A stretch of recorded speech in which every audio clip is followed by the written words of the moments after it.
Thank you. Well, excuse my whistling as we are now live. Good evening. This is Ronald McFadden, and I have the humble pleasure of serving as the chair of the Baltimore City Board of School Commissioners.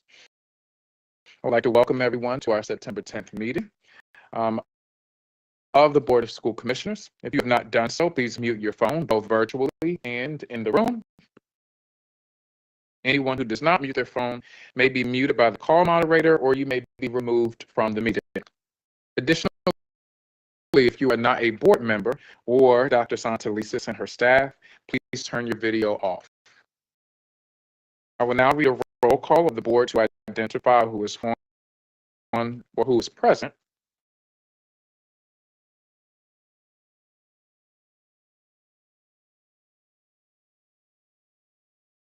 I will go through the roll call for each vote. If you're joining us virtually, please identify yourself for the record. Vice Chair Roberts. Vice Chair Roberts, present. Thank you. Commissioner Ames Messenger. Ames Messenger, present. Thank you. Commissioner Coy. Commissioner Coy, present. Thank you. Commissioner Esposito. Commissioner Esposito, present. Thank you. Commissioner Kenyatta Bay. Kenyatta Bay, present. Thank you. Commissioner Mohammed. Mohammed, present. Thank you. Commissioner Parker. Thank you. Commissioner Dr. Redding Lallinger. Reading Lallinger, present. Thank you. Commissioner Rooks. Commissioner Rooks, present. Thank you. Commissioner Sally. Commissioner Sally, present. Thank you. Commissioner Slater Harrington. Commissioner Slater Harrington, present. I'm also present. That is 10 of us present with one absent. Is there a motion to reopen the meeting? So moved. Kenyatta Bay. Thank you, Commissioner Kenyatta Bay. Is there a second? Second, Esposito. Thank you, Commissioner Esposito. All in favor, Vice Chair Roberts. Present. Yes. Commissioner Ames Messenger. Ames Messenger, present. Y'all were answering yes to this. Are we reopening the meeting? Commissioner Coy, it's fine. Commissioner Coy, yes. Coy. Yes. Thank you, Commissioner Esposito. Yes. Thank you, Commissioner Kenyatta Bay. Yes. Commissioner Mohammed. Yes. Commissioner Parker. With this, Commissioner Dr. Redding Lallinger. Yes. Thank you. Commissioner Rooks. Yes. Commissioner Sally. Yes. Commissioner Slater Harrington. Yes. I'm also in favor. That is 9 in favor with 1 absent. Thank you, Vice Chair Roberts. Will you now join me in standing for the presentation of colors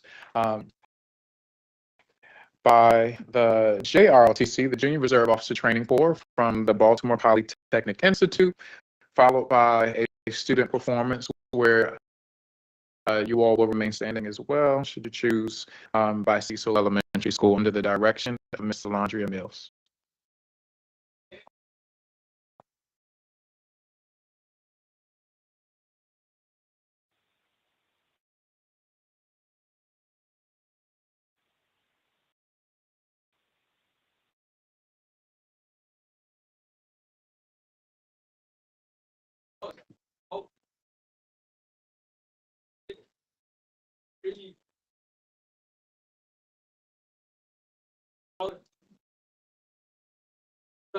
Yeah, second Lieutenant Huntington, Baltimore Polytechnic Institute, AF, JRTC, MD, 933. Requesting permission to present colors. Thank you, sir. Order. Colors. Colors reverse. Harsh.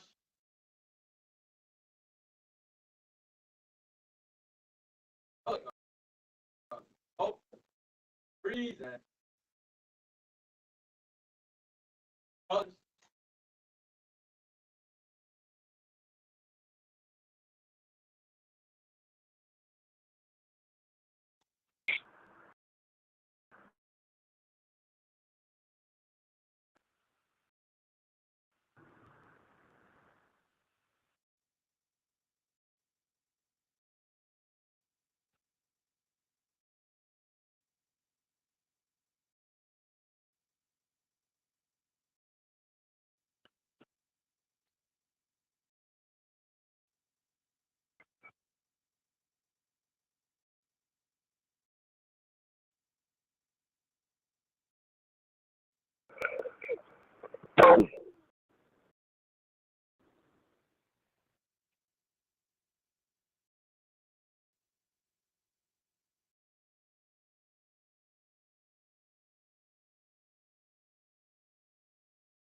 Students are amazing.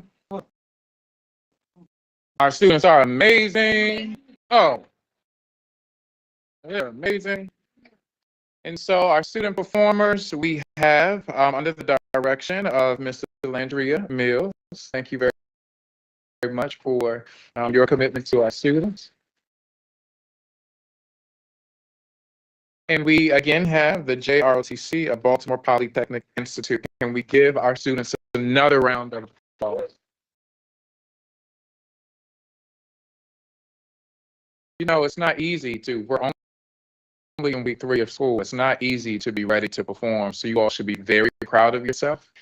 Your professionalism, your stage presence, all of that, your collaboration. I saw how you were working together with each other. You all should be very proud of the work that you're doing. And please, you all are going to invite us to some concerts, right? Absolutely. All right. We look forward to that. Have a good evening, you all, if you're not going to stay with us.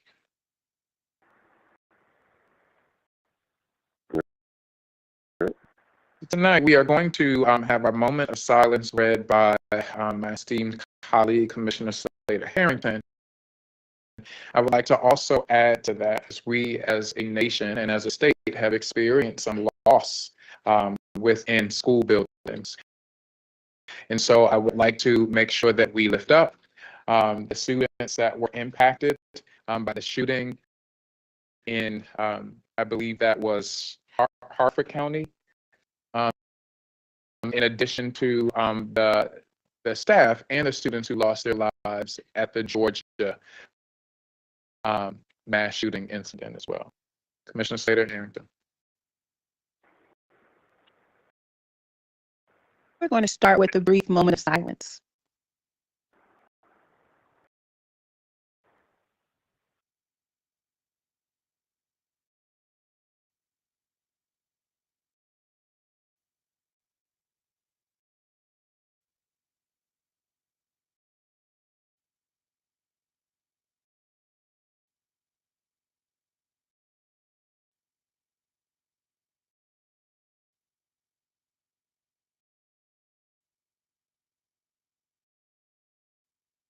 Got it. Thank you.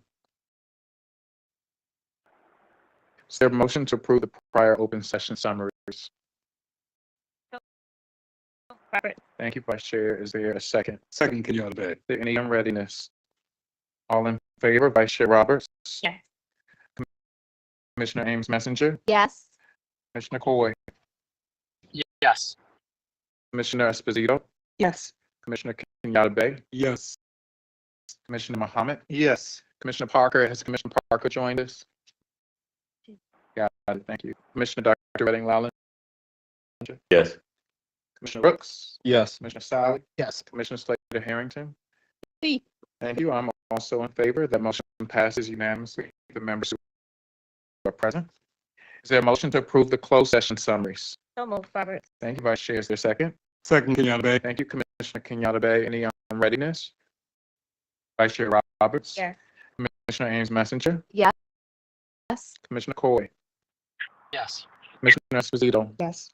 Commissioner Kenyatta Bay? Yes. Commissioner Muhammad? Yes. Commissioner Park, excuse me, Dr. William Wallinger? Yes. Commissioner Brooks? Yes. Commissioner Sally? Yes. Commissioner Slater Harrington? I'm also in favor. That motion passes unanimously with the members who are present. This is National Arts and Education Week. Oh, so they know because we've been in the habit of doing this. So I want to recognize also before we do that, our students from the Baltimore Polytechnic Institute. As many people affectionately call, what do they affectionately call it? Poly.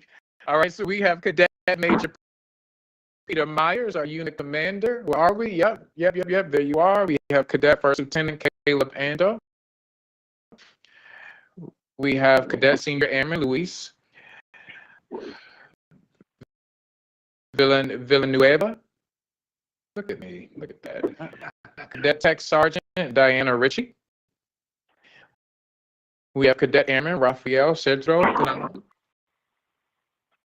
We have Cadet Master Sergeant Hoptu. Did I get everyone? Cadet Clemens is with us. All right, who joined the team? Come on up, Cadet Clemens. All right, can we give our students a round of applause?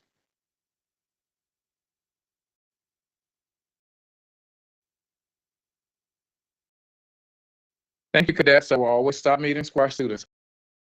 Always. Thank you. Look at that discipline.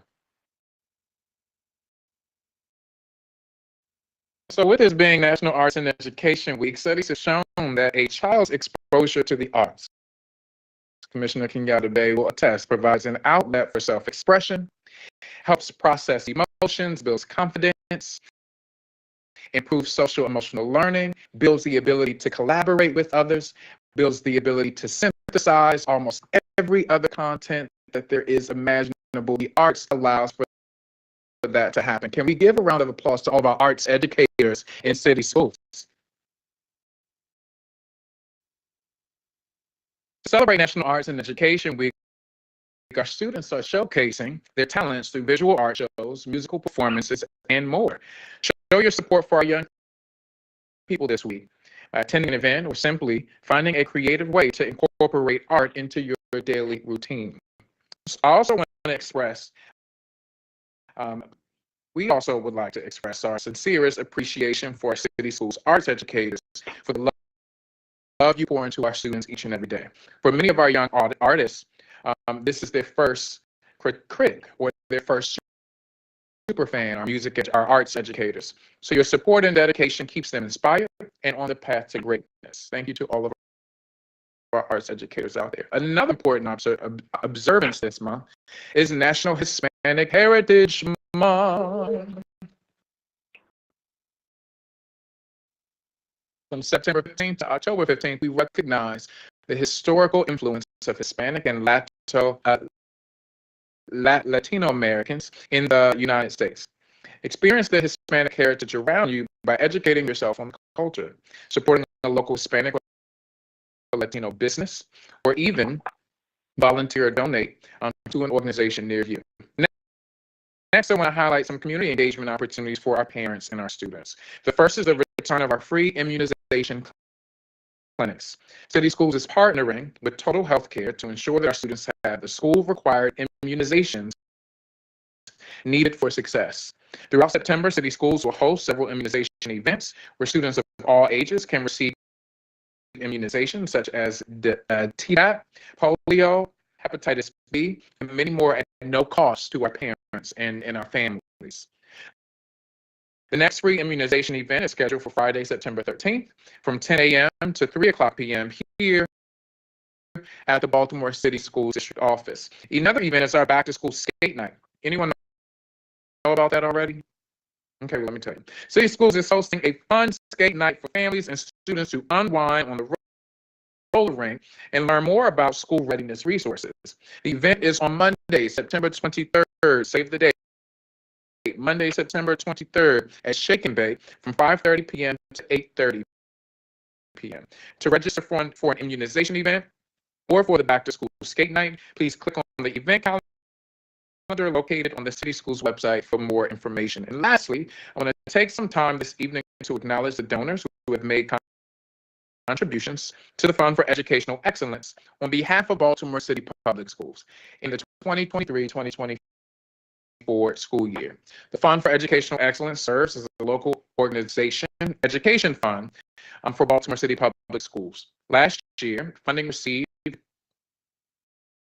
contributions to various programs and organizations across the district, focusing on areas like classroom supplies, attendance improvement incentives, mathematics support, staff leadership and development, school beautification, and other strategic priority areas. I will acknowledge the following gifts and grants, which were $100,000 or more. We celebrate all of our donations, but these were significant, so we want to recognize these donors. The Abel Foundation of $100,000 for the Teaching and Learning Robotics Program. Sherman Family Foundation, $250,000 for teaching and learning to support mass strategic priorities.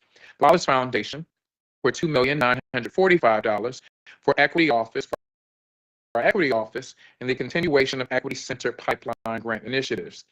The Baltimore Gas and Electric Company, $140,815 spent for college and career readiness to support consumable supplies for our CTE construction, engineering, and automotive programming.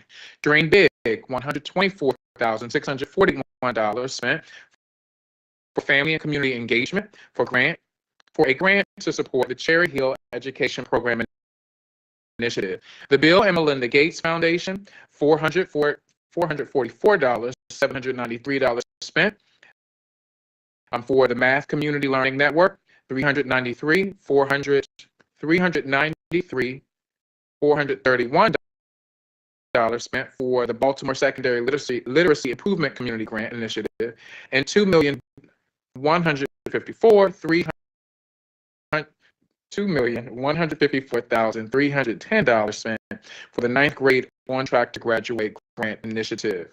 Additionally, the Heart of the Schools Fund, which supported initiatives by school leaders who applied for grants, received a total amount of $182,379 across 38 schools. So on behalf of Baltimore City Schools, we would like to thank the Fund for Educational Excellence for stewarding these contributions on behalf of City Schools. It is those supportive partners and their philanthropic resources that further the educational standards that our students deserve. So can we give a rousing round of applause to all of our donors? Is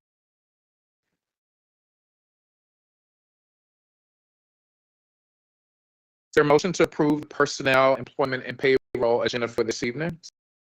So moved, Kenyatta Bay. Thank you, Commissioner Kenyatta Bay. Is there a second? Messenger, second. Thank you, Commissioner Ames Messenger. Is there any readiness? All in favor, Vice Chair Roberts? Commissioner Ames Messenger? Yes. Commissioner Coy? Yes. Commissioner Esposito?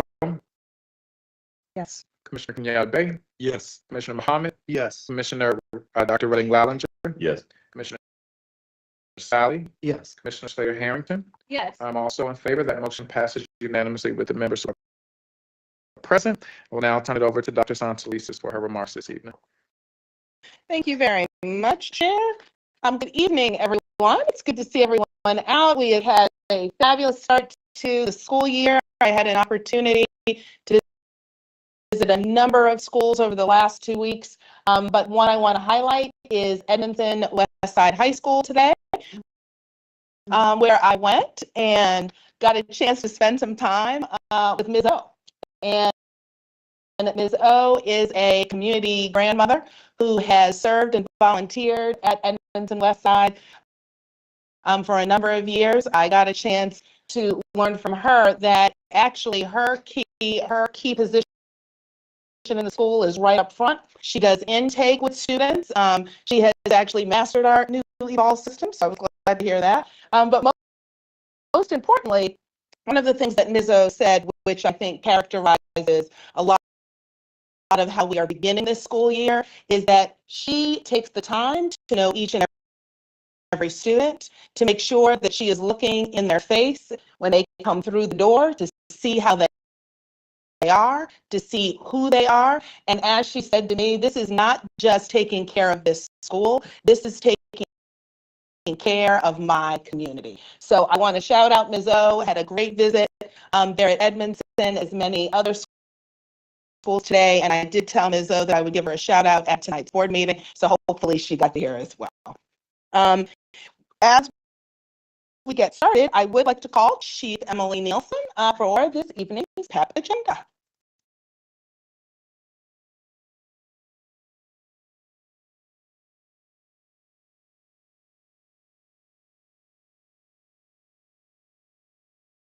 Thank you, Dr. Santelises. Good evening, commissioners. This week, I'm going to be doing a little catch up and reading our PEP from August 27th, as well as the PEP approved today. If you are here in person, if you could please rise when I read your name so that we can acknowledge you. And if you are joining us on Teams, if you can turn on your camera, we'll celebrate you then. So we'll start with the August 27th PEP from the Office of the Chief Academic Officer, reassignment. Recommended that Danae Bushard, currently Director, Academic Support and Strategy, be reassigned Educational Specialist 2, effective August 28, 2024. From the Office of the Chief of Schools, an appointment. Recommended that Kawana Floyd, currently Educational Specialist 2, be appointed Coordinator, 9th grade, on track to graduate at Excel Academy at Francis M. Wood High School, effective August 28, 2024. Recommended that Angela Franklin, currently teacher elementary at Wildwood Elementary Middle School, be appointed Coordinator, 9th grade, on track to graduate at Vivian T. Thomas, effective August 28, 2024. Recommended that Brittany Gardner, currently Educational Associate at the Bel Air Edison School, be appointed Assistant Principal at the Bel Air Edison School, effective August 28, 2024. Recommended that Michelle Harmon Malone, currently Assistant Principal at Anne Arundel County Public Schools, be appointed School Success Liaison Literacy, effective August 28, 2024. Recommended that Tricia Lawrence, currently Principal at Murray Fowler Vocational Technical High School, be appointed School Success Liaison Special Education, effective August 28, 2024. Recommended that Catherine Scotty, currently Educational Associate at Thomas Johnson Elementary Middle, be appointed Assistant Principal at Thomas Johnson Elementary Middle, effective August 28, 2024. An appointment from the Office of the Chief Executive Officer. Recommended that Macon Tucker III, currently Manager, Equity-Centered Principal Development, be appointed Director, Equity-Centered Principal Development.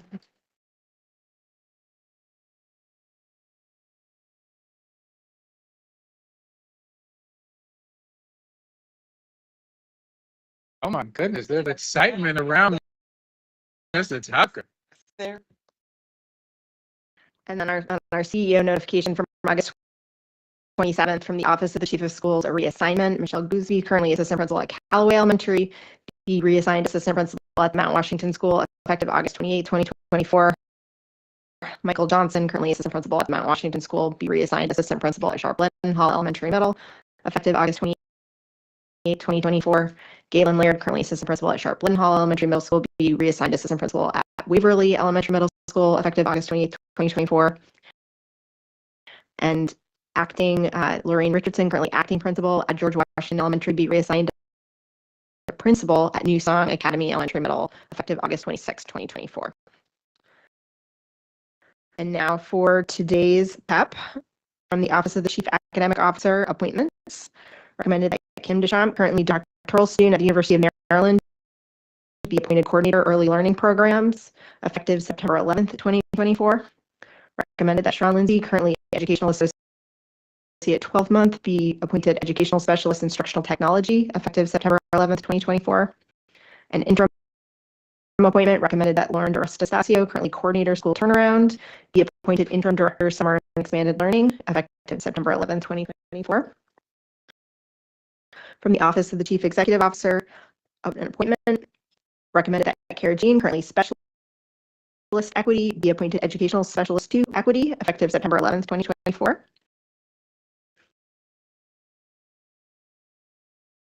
Recommended that Marie Parfait Davis, currently Specialist Equity, be appointed Educational Specialist 2 Equity, effective September 11, 2024. Recommended that Paige Riggins, currently Specialist Equity, be appointed Educational Specialist 2 Equity. And recommended that Casey Smith, currently Specialist Equity, be appointed Educational Specialist 2.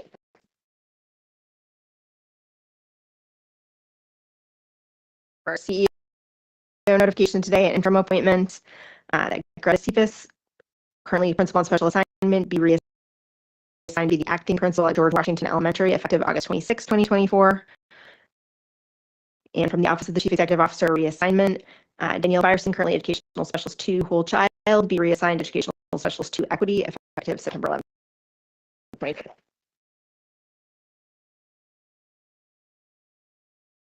Congratulations to everyone on the PAC.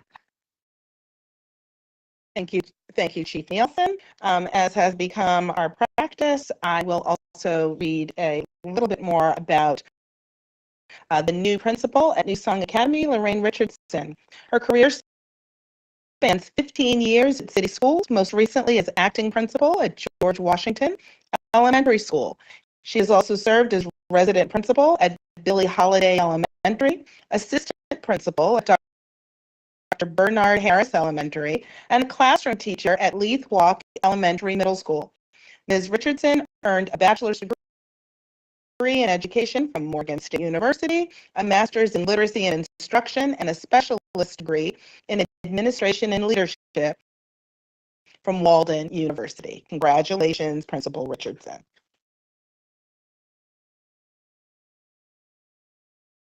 And now as we move on, it's kind of ironic because we've already seen the ROTC from Polly, but it is one of my favorite times of the year because I would like to continue the evening by recognizing this year's winner of the CEO Cup for the Best Baltimore City Junior ROTC Unit for the 23-24 school year.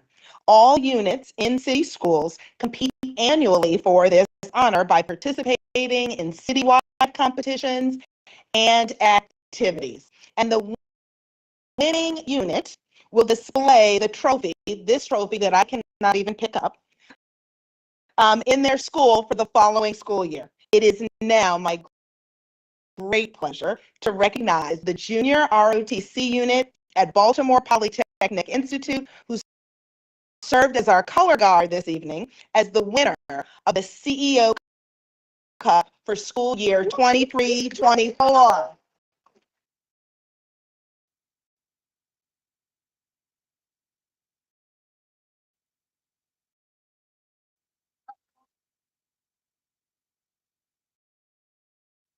Good to see.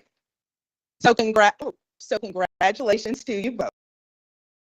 And this is an honor to be able to give this to you, but also we got to see you in full motion this evening. So congratulations, and I'm going to let you, is it Lieutenant Major? Oh, we're both cadet majors.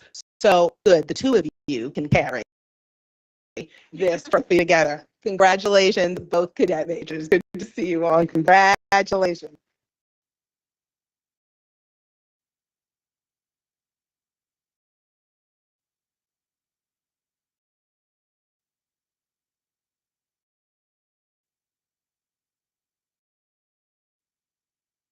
And I really do also just want to take the opportunity to thank Lieutenant Colonel Dave Moon, who is the Junior ROTC Director for City Schools, for his support of this very valuable program. Thank you, Lieutenant Colonel Moon. I would now like to also recognize the City Schools Equity Advisory Committee, also known as the EAC. Now, just as a reminder, the Equity Advisory Committee was established in school year 21-22 to engage, or excuse me, 2021, to engage with district staff on progress towards implementation of the city schools equity policy. This coalition of city school stakeholders has served admirably, often giving up their evenings, weekends to review proposed policy and practices, while also working together to just create a culture within city schools. And they really have become a go-to committee for numerous central office teams who are really seeking equity thought partnership in their work. Since 2021, the members of the EAC really have made invaluable contributions to city schools that really actually transcends their policy work. They've helped to hold city schools accountable to our active commitment to equity in service to all students and their families. I want to thank you for all you've done, and right now I would like to recognize the inaugural members of the Equity Advisory Committee. If you're on screen, you can come off screen, or if you were in the room, we'd love to have you stand. Monique Abdullah, Danielle Davis, Maurice Gaskins, Dara Hendricks, Dr. Ray Limer, I saw Ray, Dawn, very good, Dawn McCleary Evans, there she is, thank you. Patricia Roberts Rose, Dr. Dante Ryan, Rachel Simonson, Andre Turner, Dr. April Turner, Jill Warzer, and Dr. Christopher Wan. There you go.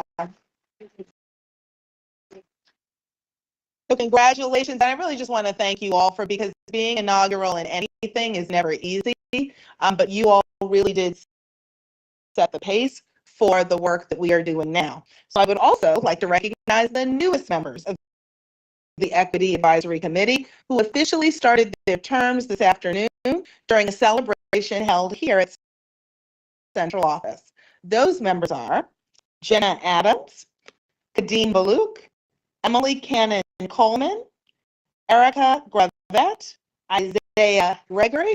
Oh, there you go. Congratulations. Isaiah Gregory, Denise Johnson, Kieran Marcano. There you go. Excellent. Tracy Mathena, who I know is our principal, Mathena. Chijoke Oranye. Wonderful. Christopher Razor. Dr. Tanya Crawford Williams, is she here? Okay. And Saffron Uarden. Well, I want to thank you again. And welcome to the newest members of the EAC. We look forward to your work. And again, thank you to all the committee members, EAC members, both inaugural and current. Thank you for your service. And then finally, I did want to address the issue of restricting cell phone use in our city schools. Now, the research has overwhelmingly demonstrated the harm caused to young people by social media and cell phones, as well as the benefits of limiting the use of cell phones by students in classrooms and other school spaces. I've spoken to this issue in a number of areas, and I just want to say and reaffirm that city schools believe there is an urgent need to curb the negative impacts of social media and cell phone use on student learning, mental health, safety, and well-being. I applaud the principals who are taking the lead in piloting strategies that I challenged them to do in this year's Welcome Back leadership meeting. And they are piloting strategies that involve everything from locked storage systems, cell phone pouches, and other systems to limit student access to cell phones during the day. I want to point out that the strategies that schools are piloting are consistent with current school board policy, JICJ, regarding student use of portable electronic devices, as well as the student code of conduct. I also want to emphasize that such strategies fall within the authority of principals to address significant school climate-related disturbances, provided they provide timely notice to the school community. Now, I also want to say that we will be taking into consideration, and I charge these leaders and their teams to help us learn from them, because we will be taking into consideration what they learn from this cohort of pilot schools as the board considers revisions in the coming months to further strengthen this policy. In addition, we are also taking steps to align practice across the district by taking lessons learned from this cohort of pilot schools to integrate into our current policy. I also want to add that we have enhanced our approaches to cyberbullying, incorporating digital literacy and responsible social media use into the curriculum, and we are engaged in a nationwide lawsuit to address the harms to student well-being that have been exacerbated and fueled by the social media platforms. We believe the pervasiveness of this issue really requires that we employ multiple strategies. And I do want to say, as the mother of 3 teenage girls, this is not popular in our house. This is something that they would prefer their mother would not take a stand on. But I will also say, we believe that this is a time for adults to be adults, and for us to actually work to more effectively change the culture, but we cannot do it without our families. So in the coming months, as we learn again from this pilot group of schools, we will be reaching out to families across the city to help shift the culture of expectation around the use of cell phones by our young people in light of what, again, the current research is showing to us. So with that, I will now turn it back to the board chair. Thank you very much. Colleagues, we have one item on our consent agenda this evening, and it is 12.01, and Nome Inc. Are there any questions about that item? Great, we'll move into public comment. We'll first have Zach Taylor representing the Baltimore Teachers Union. Good afternoon, good evening, Zach.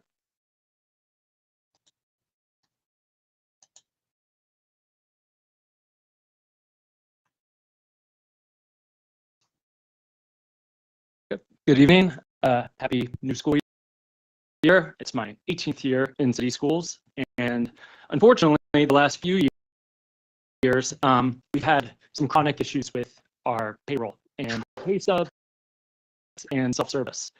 Believe me, I would much prefer to be talking about something else. This is what teachers are bringing to us. It's what BSRPs are bringing to us. I'm receiving, and our staff is receiving 20, 30 pay stubs a day, just saying, is this right? I don't think I got my raise. Self-service is confusing. It's complicated. So we're going to talk about that. We would prefer to talk about cell phone policy. Teachers have a lot of ideas. They've already learned some things from their experience. Prefer to talk about mentoring the many, many new teachers we have. We would prefer to be talking about how to keep up collaboration on inclusion and co-teaching, which is increasing the common across schools. But today we have to talk about pay again, and we really need you to exercise your governing authority and your oversight to try to fix this issue. Self-service, we know it's going to be revamped. We know we're going to have a new system soon. But we've been hearing this for years, and this is a problem right now. We had many staff, all of our PSRPs, that's secretaries, that's paraprofessionals, that's among our lowest paid staff. They did not receive their pay raise on time. They haven't received it yet. We've already had communication with the Chief of Human Capital, and we appreciate that. We received a call, and we were able to at least talk through it. It was a surprise. We've had other issues, though, and we're not getting a response to our emails, several emails. Teachers have sent hundreds of emails, I know, because I'm CC'd on most of them, and I have reached out to each one of those teachers and asked them, have you received feedback? Because we know sometimes there's a tendency to drop me in the reply all. In those cases, we're about 50%, and we're talking hundreds of emails. Some of the responses are copy-paste situations. People aren't receiving a substantive response. our self-service is complicated. Our pay is listed in it twice. And right now, if you go and look at my pay, it says two different things. On one page, it says one thing. On another page, it says another. When we talk to some representatives from Human Capital, they say, yeah, well, everyone knows that that one page sometimes is wrong. It's not acceptable. We have 1,000 new employees. We have many, many second and third year teachers. This isn't the norm. And really, we shouldn't normalize those sort of errors or mistakes. I don't think any of you would tolerate this with your job. If your pay stub is showing something that's different than your understanding of what you deserve to be paid and your increase, you deal with it right away, is my guess. It becomes front and center. This is a distraction. Teachers don't want to have to play detective with their pay subs, but that's what they're having to do. Some of this is connected to our issue of achievement units. We talked some about this last year in the spring. This is not about our grievance, our ISU grievance. That's a separate matter. But we have achievement units still in our system as we wind that system down, and we had evaluations, those award achievement units. Our district is telling us that we have received raises based off of those evaluations. However, those evaluations do not appear in our self-service. The AU balance did not change, and in the place where you can see all the past years employee ratings where you would see the AU balance, that's not there for 23-24. It should be there. We're told again, well, this often takes a little bit to update. To us, this is just not tenable. We can't normalize this sort of confusion. We shouldn't have contradictions in self-service. So we have just a few asks. We need, the really strange thing here is we've had no communication. So we have requested this already. We're requesting it to you. We just need to get this done. Staff need to receive an email from Human Capital saying, what is going on? Where should staff look? What is the plan to update? When will things actually match? And in the meantime, if I'm owed additional interval movement, what should I expect? Because I will say I've had communications with the Chief of Human Capital and Human Capital staff, and they are saying different things. And when emailing and pointing a contradiction, I'm not getting a response. So this is some of the frustration that BTU is facing. So we need an immediate email to all staff with full explanation of self-service, when it will be fixed, and what people can expect.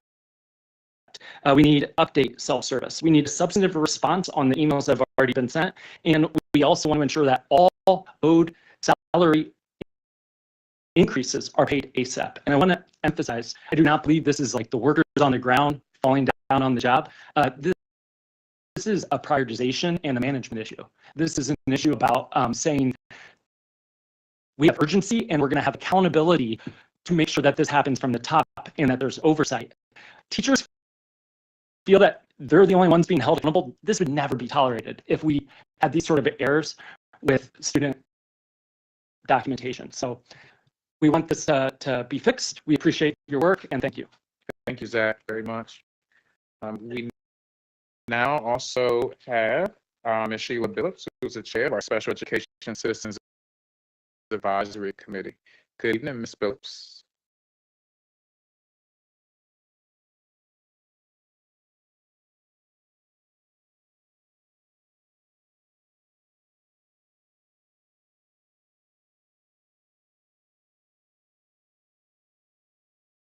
Good evening, commissioners, and all that's virtual and those in the room. Again, my name is Sheila Billups, and I'm the chairperson of CCAT. If you don't know, CCAT stands for Special Education Citizens Advisory Committee. We've started a new year with a great and amazing team of special department heads. We met with them last night for our first meeting. It was an amazing meeting. One of the former students came back, who graduated in 2007. He now works for the district. He was a volunteer for years. He joined CCAT. So we're excited about that. We have one thing, just this month alone, I came across these words. I thought it was powerful. A little progress each day adds up to big results. I want y'all to take away with that, realizing in special ed, it takes just a little bit each day, but you get big results in the end. Also, our next monthly meeting will be here at the district. I'm not sure which room. I'll let you know later through communication. Our Facebook page is up and thriving. We had 20 new virtual members join last night. I'm excited about that. Yes. Our next month meeting will be the PTA for Baltimore City PCAP, and I'm still waiting to hear back from the Office of Engagement. Thank you so much. Thank you very much, Ms. Phillips. Next, we have Ms. Debbie Demery, who is our PTA of Baltimore City President. Good evening, Debbie. New Year. I had to be different. I'm sorry. So, Commissioner, you said it was good evening, everybody. You said it was Arts and Education Week. So, before I begin, I want to shout out a young man who is a graduate of Baltimore City Public Schools, who is a professional animator artist, has published his own book series on Gumroad.com, and he's an animator. And proud, I'm very proud. It's my son. Thank you. Thank you. So, the good things that our kids are doing in Baltimore City Public Schools now, wait till they get out in the real world. This is what happens. So, PTA remains an option to engage families in the community in Baltimore City. Over the summer, we were able to meet with community school coordinators who were interested in learning more about PTA. We have had several requests to form community PTAs for special education, multicultural families, and those who want to work with families in different schools within a specific area together to work collectively on issues that affect the entire community and receive the program benefits of PTA. As the oldest and largest child advocacy association in the nation, National PTA is committed to ensuring that our nation enacts legislation that supports each and every child. National PTA advocates on Capitol Hill for every child with one voice. No parent should fear for the safety of their child every time they leave home.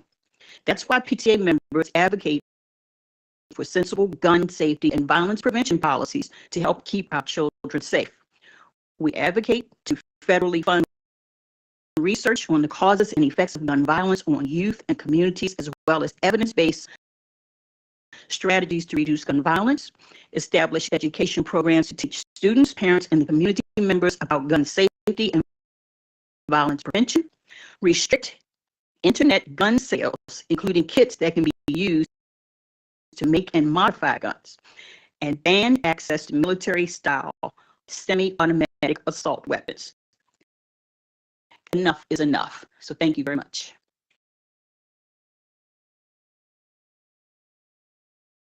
Now we have Ms. Brooke Bourne, who is the president of the Associated Student Congress of Baltimore City. Good evening, Brooke. Good evening, everyone. It's nice to see you all, a lot of new faces. Hey, Dylan. As you all heard, my name is Brooke Bourne. I attend the Western High School, so hello to any Doves in the building. And it is finally my senior year.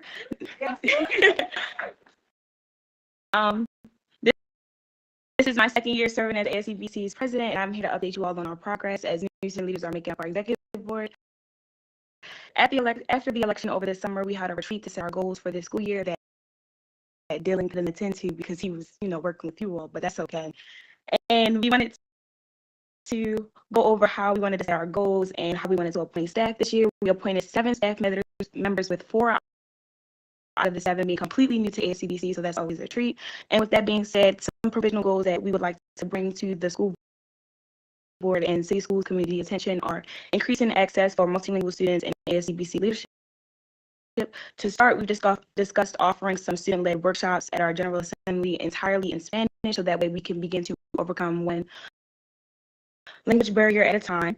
Increasing ASCBC's visits to SGAs at our member schools, especially our middle and elementary schools. Engaging young leaders will be a focus this year, so that way if they decide to continue their student government journey, they are more than capable of executing skills that they have learned along the way, and opening a section of our executive board meetings to involve the student body. Right now, the main way for students to get involved with ASCBCs is through our community's general assemblies and other events. We want students to know that ASCBC is always available as a platform for their voices and not, I want to say, exclusive to, Western and Poly and City, but we want them to ensure that they know that it is not just for us. We want them to come, especially because, we have Commodore John Rogers and we have BDS.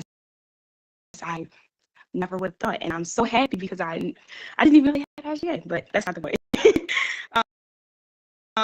This will also be a good opportunity for students to learn how ASCBC's executive board runs if they're interested for running. Is that my phone? Oh. So that way they know how ASCBC's executive boards run if they are interested in running for an elected position or applying for an appointed position in the future. We are bringing these goals to your attention because we need your help encouraging students and schools to be involved with ASCBC so that students know that their voices and needs can be heard. Speaking of students being able to share their voices as leaders, ASCBC has participated in the community panel process organized by the mayor's office for the appointment of the new board of commissioners. Hello, welcome.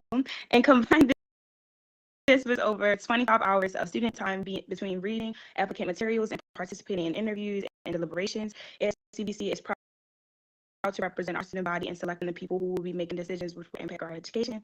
Not mine anymore because I'm going to be gone. And I would also like to extend thanks to the academics team for reaching out to ASCBC over the summer to offer feedback on our new teacher guidance that will be accompanying the grading policy, and to the finance team who proactively reached out to ASCBC to collaborate for deeper student engagement in the budget process this year. We know that there are many important topics coming before this board, so we would like to say thank you. And including our district cell phone policy and social media policy, extracurricular and athletic eligibility requirements and other issues that will impact students, and we welcome any opportunity to increase student voice in these important topics. Thank you.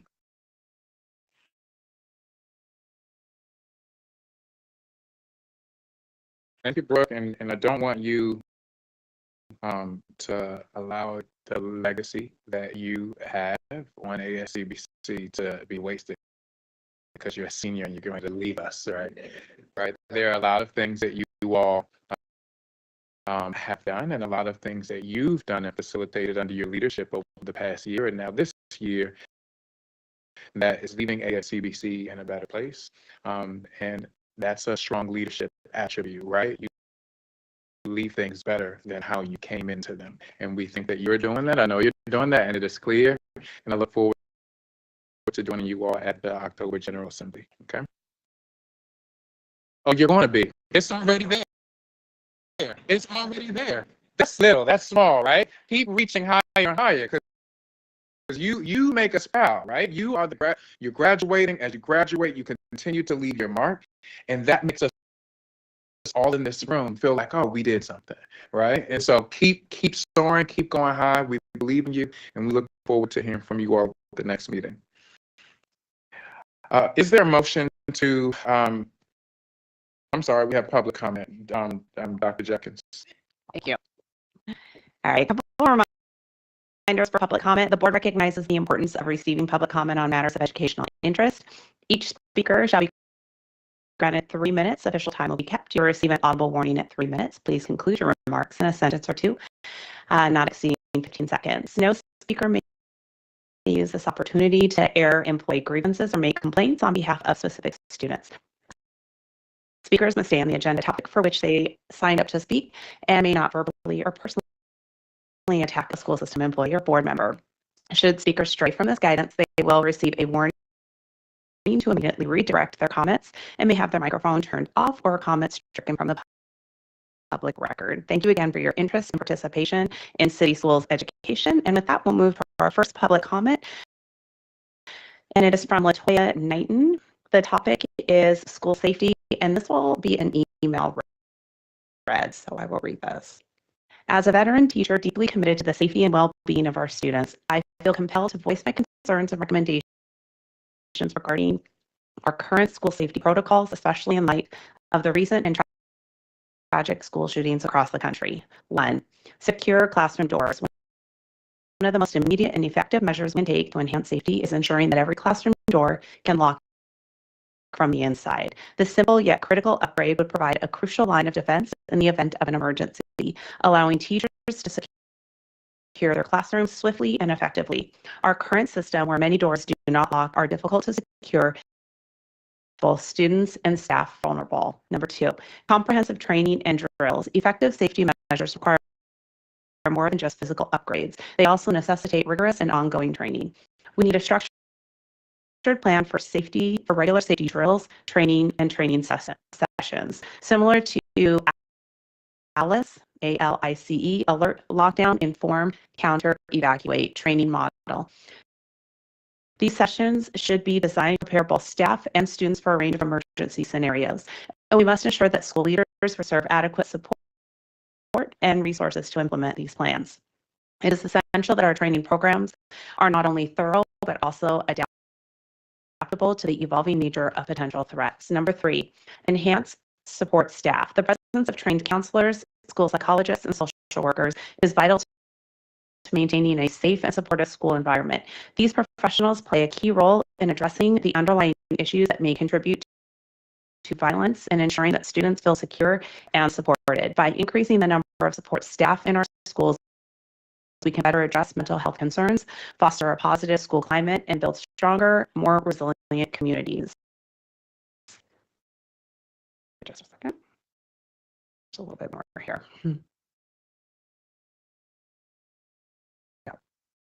Though no single measure can guarantee complete safety, a comprehensive school safety plan that includes secure classroom doors, regular and effective training, and increased support staff will significantly enhance our ability to protect and support our students.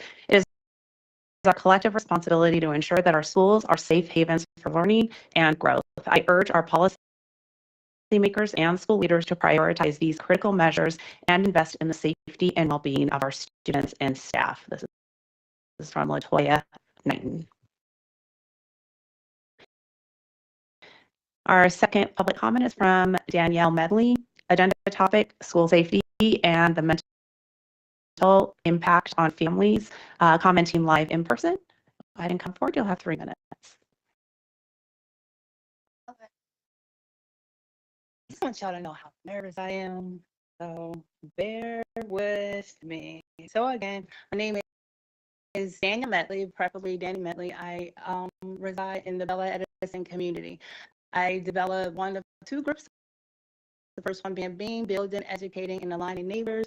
And the second one is MEO community, which is my community, your community. Our community is about revive, which is you can always start over and start new. So also, I don't want to forget this.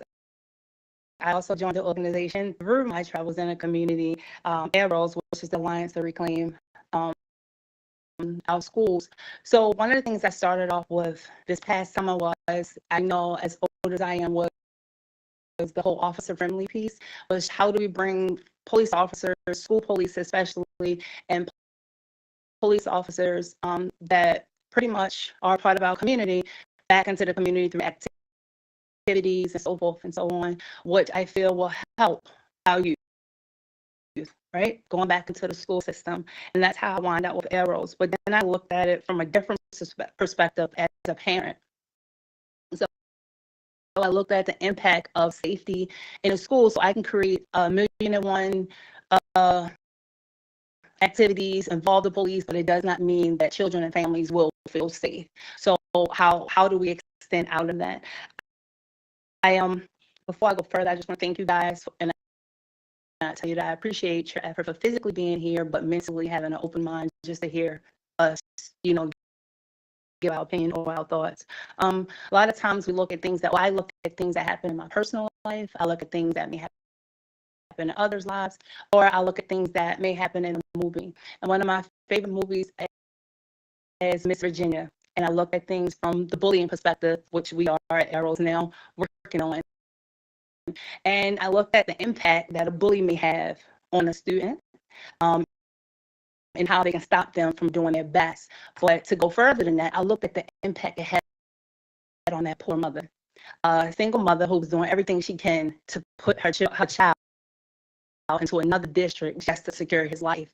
And on a personal note for that, I know as a single mom, who actually grew up in Baltimore City with Clifton East, and we know the names have changed, Baltimore City schools that suffer from anxiety, I look at why I did everything I could as a business owner to put my children in private schools, though I wish they could have went to a public school, but it saved my pockets and my time a lot from working 6 a.m. to 12 a.m. But I looked at the anxiety of that mother and the impact of things that happen in schools is a little more than just what happens to the students. It's the impact that happens to the families. And a lot of times we don't think about that. I know for myself, it would be nice to hear that there's some type of crisis program that actually caters to families. That's not just on school hours or just through the school system, but a community base that allows a hotline or something like that. Because there are plenty of parents that we look at the shooting that just happened at Jopletown. We look at the 6-year-old that brought the gun into school. You look at the young man who left the school at Mervo. We look at all of those things, and can you imagine what parents are going through, what families are going through, or siblings, and an anxiety rate just not to send their child to school? You begin wrapping up your thoughts. I think we're at the 3-minute time. I used to have a timer on the screen to kind of help we all did. It's not there tonight. Okay. With being fortunate enough to do all of those things, I developed a village, what goes back to Mia, which goes back to your social media piece.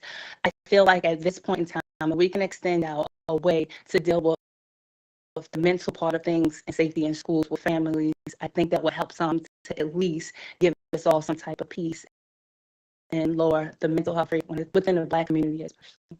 Thank you very much. Thank you so much.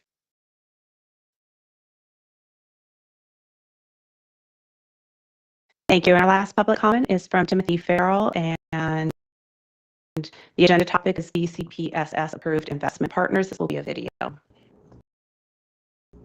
Good evening. My name is Nathan Farrell. I am providing public comment on the issue of AXA Equitable and authorized investment partner with city schools. AXA Equitable is approved to provide 403B, 457B, and Roth 403B plans to city schools employees.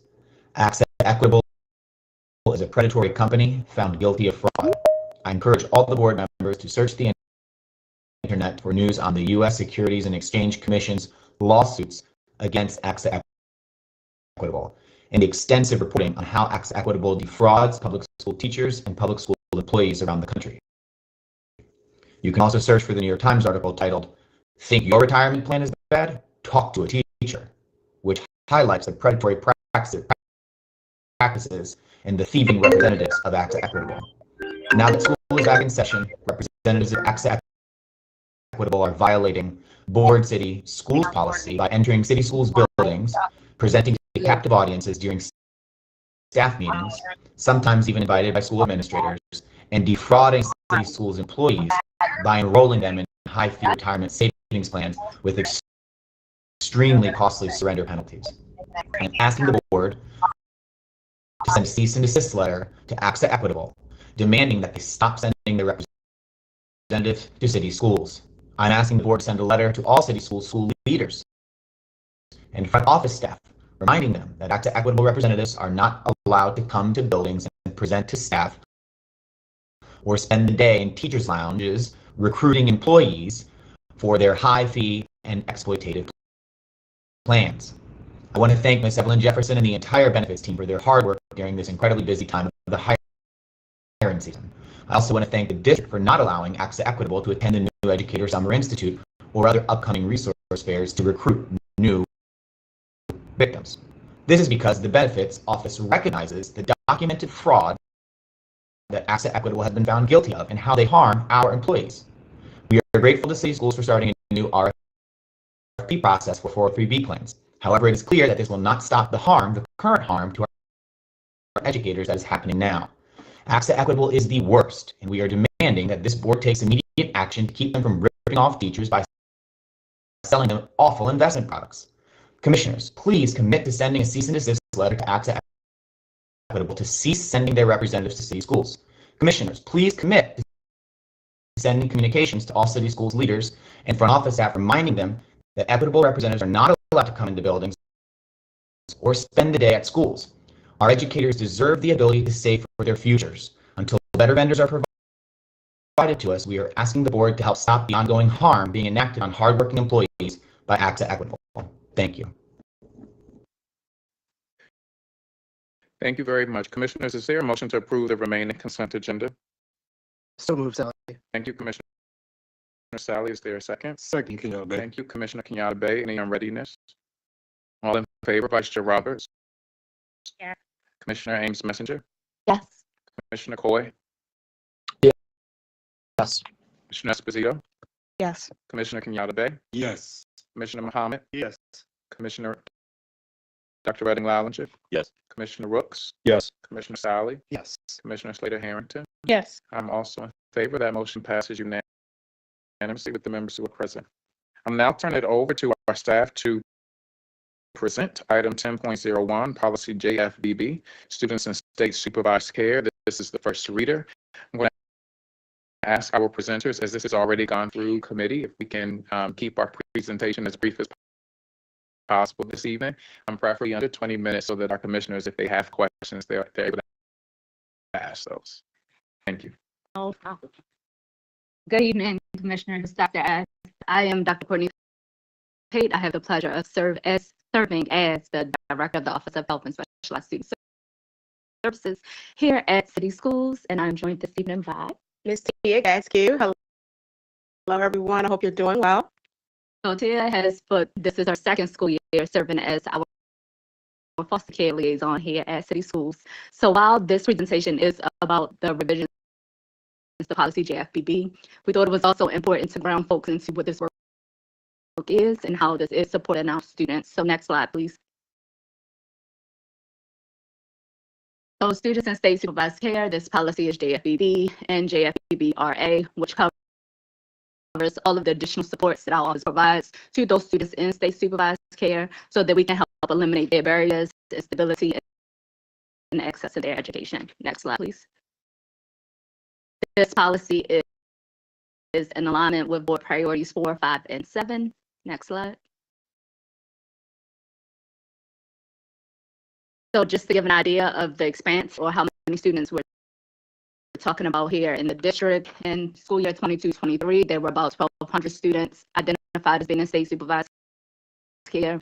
However, once we got to school year 23-24 and Tia began this work outside of our office, we were able to get a clearer picture and more accurate data about who those students were. This was also made possible through a memorandum of understanding that we currently have with the Department of Social Services as well. Next slide, please. This year, currently, Tia is serving about 360 students, but we find every day that number fluctuates and change. I think this morning we were at 364, but based on our relationship with DSS, we're able to keep tight reins on who those students are and where they are. Next slide, please. I am now going to turn it over to Tia. So I work really closely with Department of Social Service, Department of Juvenile Service to identify students that are in state supervised care across Baltimore City. And I work very closely with DSS to look at the data and connect students and families to resources and wraparound supports. Next slide, please. So in my role, it is very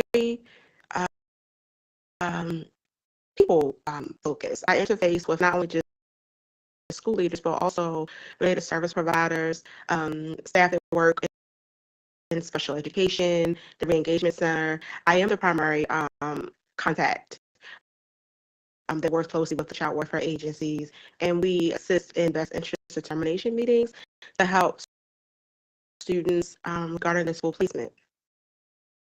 Next slide, please.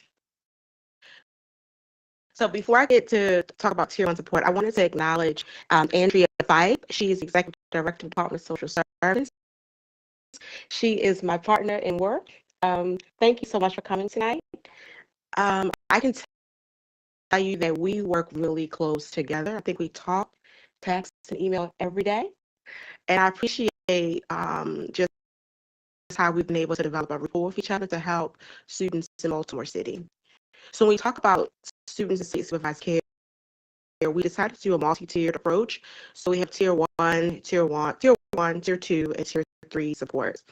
So for tier 1, those are our scholars that we look at least quarterly. We communicate with the caseworkers. We look at their enrollment, if they have basic needs such as uniform vouchers, school supplies, or if they need transportation services. I get to consult with the students and the families. We look at their grades, their attendance, any behavior concerns, and then figure out ways to connect them with the appropriate interventions or support. Next slide, please. For tier 2,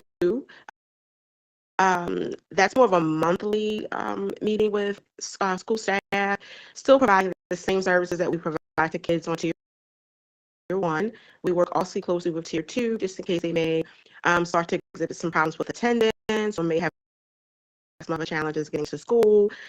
We use data from Infinite Campus and other various data tools to help support kids in state supervised care. And we also work very closely with other district offices. So relationship building and relationship management is really important in this role. Next slide, please. So for tier 3, these are our scholars that may have chronic absenteeism. They may have some behavioral challenges. I may have to reach out to the Department of Social Services to identify ways that we can help get them reengaged in school. I'm looking at their data, which is attendance, maybe suspension data, that sort of thing, and making those necessary referrals for housing and medical needs. The next slide, please. So I think what has happened in this role in the last year, we've definitely increased awareness.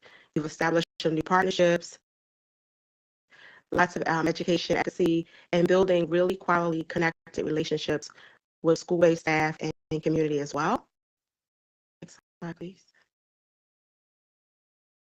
So we updated the memorandum of agreement, went into effect 2024, and it outlines our best interest process. It clarifies the role and it highlights our responsibility for the district and also how we work in tandem with Department of Social Services, and making sure we share commitment to data to best support our students to make sure they're getting whatever they need during their educational journey. Next slide, please. So we did some revisions to the JFBB this year to really beef up educational stability and success for students in foster care. And we've had a lot of great success with children. Graduating in May, we had about 6 children graduated, and 1 was able to graduate while she had an apartment in the 12th grade, and she did so well. Next slide, please. So some of the goals in the update is just to be really clear about what the requirements are in the policy, making sure we align the board policy JFBB with custody guidance provided, and understanding the protocols for best interest determination for students in state supervised care. Next slide, please. We are proposing shifting the ownership of board policy JFBB from the Office of Communications, Engagement, and Enrollment to the school's office, since the work falls under the Office of Health and Specialized Student Services. Next slide, please. So those proposed revisions include highlighting the role of the foster care liaison, incorporating those best protocols for best interest determination meetings, clarifying the role of enrollment choice and transfer and the Office of Health and Specialized Student Services, and make sure everything is in alignment with the board policy and the MOU with DHS and DSS. Please. So some of the new definitions we've added include child welfare agency, foster care liaison, and school of origin. Please.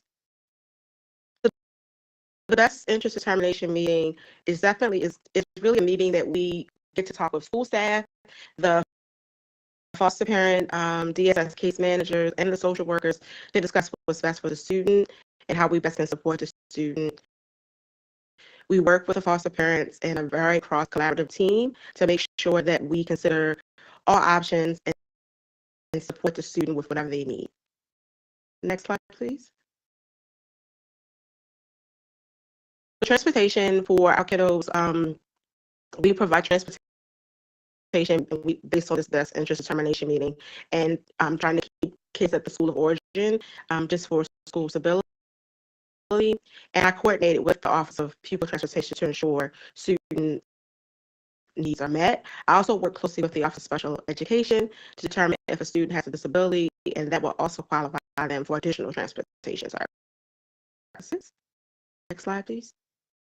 The parental rights of parents, we always try to clarify when biological parents should be consulted. They're also on the best interest determination meeting call. And we also make sure that if the child is appointed an advocate or surrogate decision maker, that they're also on that call as well. Next slide, please. So we did a lot of engagement with stakeholders. So we posted for feedback and comments on the school website. We solicited feedback from DSS and DJS. We had a great meeting with the Maryland Foster Care Association. Got some feedback from them.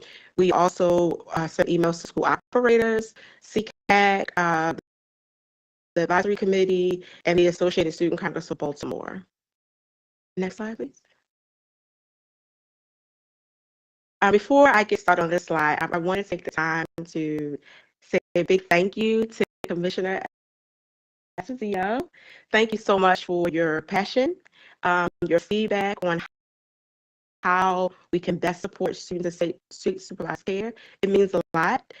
We talked about the tiered approach, but then we also got that feedback from you about school choice and how we best support students in that process, because we know it's important that kids want to make a decision of going to the school that they would like to attend and how we best can support. So we're working on a plan to do that. So I just want to say thank you, Commissioner Esposito, for that feedback. Next slide, please. And that is it. Thank you so much for your time. Any questions? You all just go back, Jonathan, to the timeline slide, just so that we keep that on the forefront of our mind. Thank you all for the So presentation. 17, second reader. So, No problem. coming back October 7th. Okay, thank you. There may be some questions, so I want to first lead with the policy committee chair, Commissioner Esposito, and then I see Commissioner Muhammad and then Commissioner Sally. Yeah, I just wanted to thank you all for giving me the opportunity to work with you more closely and really unpack like what those barriers to kids' participation actually looks like. And I'm excited to see like what impact this has on their outcomes, because I know we have that compliance report that shows like what their graduation rates, like what is the dropout rate. And I do think a lot of these changes are gonna make a lot of sense and like provide more like individualized care. And I think the only other thing that I would want to add is that in the engagement groups, when we're talking about like ASCBC and student leadership opportunities, I would hope that, you know, we also identify like what those barriers are, because I do want to see, you know, more kids that are in foster care like I was be able to speak for themselves and yeah, like at the highest seats possible, just so that, you know, it doesn't get lost, like what their experience is real time. But thank you so much. Thank you, Commissioner. Good evening. So I just want to take this opportunity to thank you, really, because this work is extremely important. It's tough work. It's a heavy lift, and it's partially dependent on our relationships outside of the district. So for you to have, and I appreciate you being here and sitting through our long meeting, it shows the commitment having social services here of not only the partner, but it shows the commitment that you're doing within your work to assure that we have that level of partnership. So I just want to highlight that because that partnership leads to our success in schools. Their work is a reflection of what we see in schools, and our work is a reflection of what they experience day in and day out. And I spent my time on Chelsea way back when. So I know the work. So I appreciate you both. Thank you. So I want to thank you so much for being willing to take all of our questions on the policy committee. And what I see here is a policy that's really reflective of not only feedback, thinking about our children who are the most vulnerable children in our system, as well as children who don't oftentimes have a seat at the decision-making table. And so I just want to say thank you so much for being willing to engage us to help ensure we are all a partner in this work. And so thank you, thank you, thank you. Thank you. Mm-hmm. Any additional questions or thoughts from board colleagues? Commissioner Kenyatta Bay? Make sure your mic is on. First of all, that growing this has been is vital. When I went through the system, okay, I have gone through the system. I came up through the system, and the supports that you are putting into this were not existent. And so that's why we need this now to be built and make sure that our partners are actually upholding, because it takes a whole community. It's not going to come from one policy from a board. It's not going to come from one policy from a district. It's going to come from a combined effort from a community. And so I appreciate what you're doing, and keep it up. Thank you. Thank you all very much. Thank you. We'll now move to item 10.02, end of year stakeholders survey results.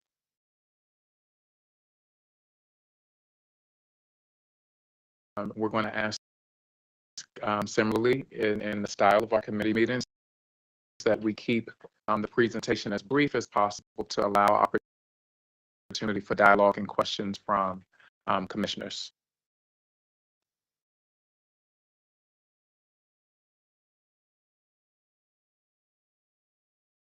Good evening to you all. Good evening. I am Tina Hike Hubbard, Chief Communications Engagement and Enrollment, and I'm here with my TNT Dynamite partner. Thanks so much, Tina. So good evening, everyone. I'm Teresa Jones, and I serve the district as Chief Achievement and Accountability Officer. And we are pleased tonight, as we have for the past several years, to give you an update on our end of the year stakeholder feedback. I am pleased to partner with the Office of Achievement and Accountability through the Office of our Communications Engagement and Enrollment to co-sponsor our surveying work for the district. So we're going to give you a very high overview of the surveying today. Some of the survey data we will not cover tonight because it is still embargoed, which we will talk about momentarily. But after this presentation in the next couple of days, you will also find longer presentation of the survey data on our website. So those who want to go deeper into the data, please feel free to do so. We're happy to come back and share responses to those. With that, I am going to go ahead and get started because we're going to try to be as brief as possible. So on the first slide here, you can see we're aligning with board priorities. Board priority 4, we will engage all stakeholders, which includes parents, families, and caregivers in their children's education, and this is part of that, getting that feedback from those people. Next slide, please. Thank you. Our participation rate for this year increased for all of our end of the year surveys. We're very excited about our leadership, district and school-based, and survey coordinators. So we're very excited about the increase in participation. Our staff members across the district responded positively to questions about PD and skill building. We also had a note to need to improve relations between our students and teachers, students and other students, teachers and principals, and district office staff. And then safety remains a major concern for students, teachers, and principals. As key feedback pieces of our overall survey feedback. Next slide, thank you. So here our overview, you can see our participation rates versus our goals. Just so you are aware, while we did not meet our goal, because we create lofty goals for how many folks we're going to engage in our survey process, we did increase the number of participants at every level for every single survey. So the 1 year change you can see on the right-hand side shows the increase of participation from each survey. I am personally most proud of the fact that we had 1,300 more families participate in the survey this year than the year before. Not still to our goal of 15,000, but are making our way and climbing that up that way. Next slide, please. Our communication strategy. So our surveys we use K-12 Insight and Panorama to send out emails and create QR codes, and schools promoted them and did all kinds of fun activities to promote them. We were updated regularly on all of our leadership across chiefs and other offices to make sure we're promoting our survey windows. It was monitored closely, and they were giving multiple ways to access this district surveys, and we had communications at every level, from chief of schools to all staff emails, inside scoop, principal newsletters, etc., to make sure that folks are promoting our surveys brightly. Now I'm going to go in specifically to our families. I'm going to speak about our families and our educators, which are our teachers, and Chief Jones will cover our district office staff, our school-based staff, and our students, and our school leaders. Thank you.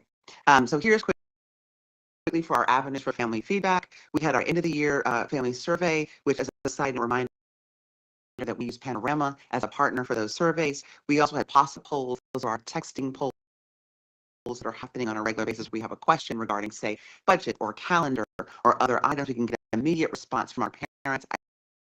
I will just say quickly, POSSA is amazing. We're getting like 9,000 responses in one weekend because we sent a text message. So it's another way for us to get short-term immediate feedback. And then we also have our MSDE Special Education Family Survey that we also promoted. So quickly today, the requested school-based staff for family survey window was earlier this year. It was open from March 13th to May 10th. For context, last year it was open from April 11th to June 9th. This earlier window allowed schools to complete the survey before focusing on end-of-the-year events and activities. Overall, our response rate increased in the spring of 2024 by around 1,300 families, and you can see on the right-hand side the window and the topics: overall satisfaction, family engagement, school climate, academic preparation, etc. Next slide, please. So our key findings: we maintained high favorability in 3 of our areas: overall satisfaction with your school climate, and family engagement activities, and you can see that satisfaction is above 80% on all of those, both in spring and 23 and 24. Highlights: 81% of our families said that school provides them with opportunities for advocacy and decision making, which is an increase of 3%, which we're really excited about. And then 83% of our families identified our parent-teacher conferences as ways for them to advocate and participate in decision making at school. We were interpreting that as being part of school family council or PTA or that kind of thing, and our parents spoke back in a very different way, speaking about the fact that them being able to advocate for their child and a parent-teacher conference is the best way for them to advocate for things at the school level, which we found very interesting. Next slide, please. So key findings: what can we improve? A couple of things. How frequently does your child's school communicate with your child's academic progress? We were a decrease of 5%, but still 72%. How helpful is communicating regarding academic progress from your child's teachers? It was 80%, just down 3%. And if you speak a language other than English at home, how often does your school share information in your preferred language? That's 62%, down 4%.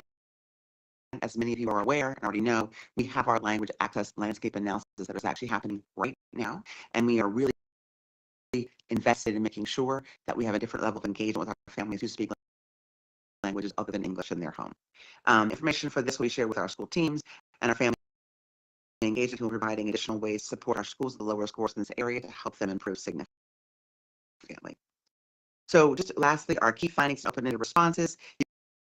You can see here we had more than 4,000 open-ended responses, but here are just some examples, and I'm not going to read them to you, but you can see some of the open-ended responses here from our families. But the top categories for open-ended responses included academics, extended learning, and more and better communication from schools. And here's a sampling of the quotes here. And while you're reading those samplings, I will just share some the next steps from the survey. We're sharing the public link, as we said, I just said a few minutes ago, for our survey results on our website.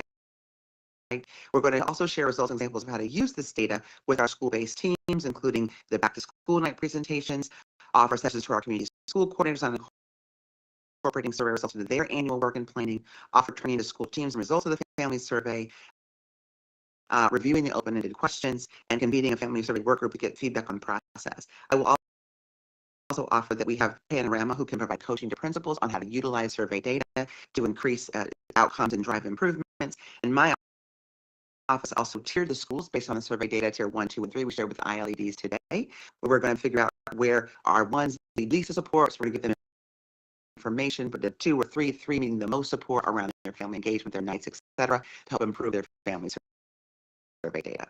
Now we'll move on quickly to educators. So again, here are the ways we got feedback for our educators: EOI, Maryland School Survey, 5 Essentials, several ways in which we're getting feedback from our school-based educators. Next slide, please. Their survey window was May 17th through May 24th. You may ask why it's so short. They did the work during the Summit PD. We found that when we do the survey during Summit PD, we actually get the greatest number of participants for our survey. Our goal was 1,800. Our actual responses was 1,644. And you can see the topics highlighted there. We also offered to those who weren't able to make the PD through our all staff emails, Inside Scoop, etc., or Chief of Schools emails as ways to also reach out to school-based educators.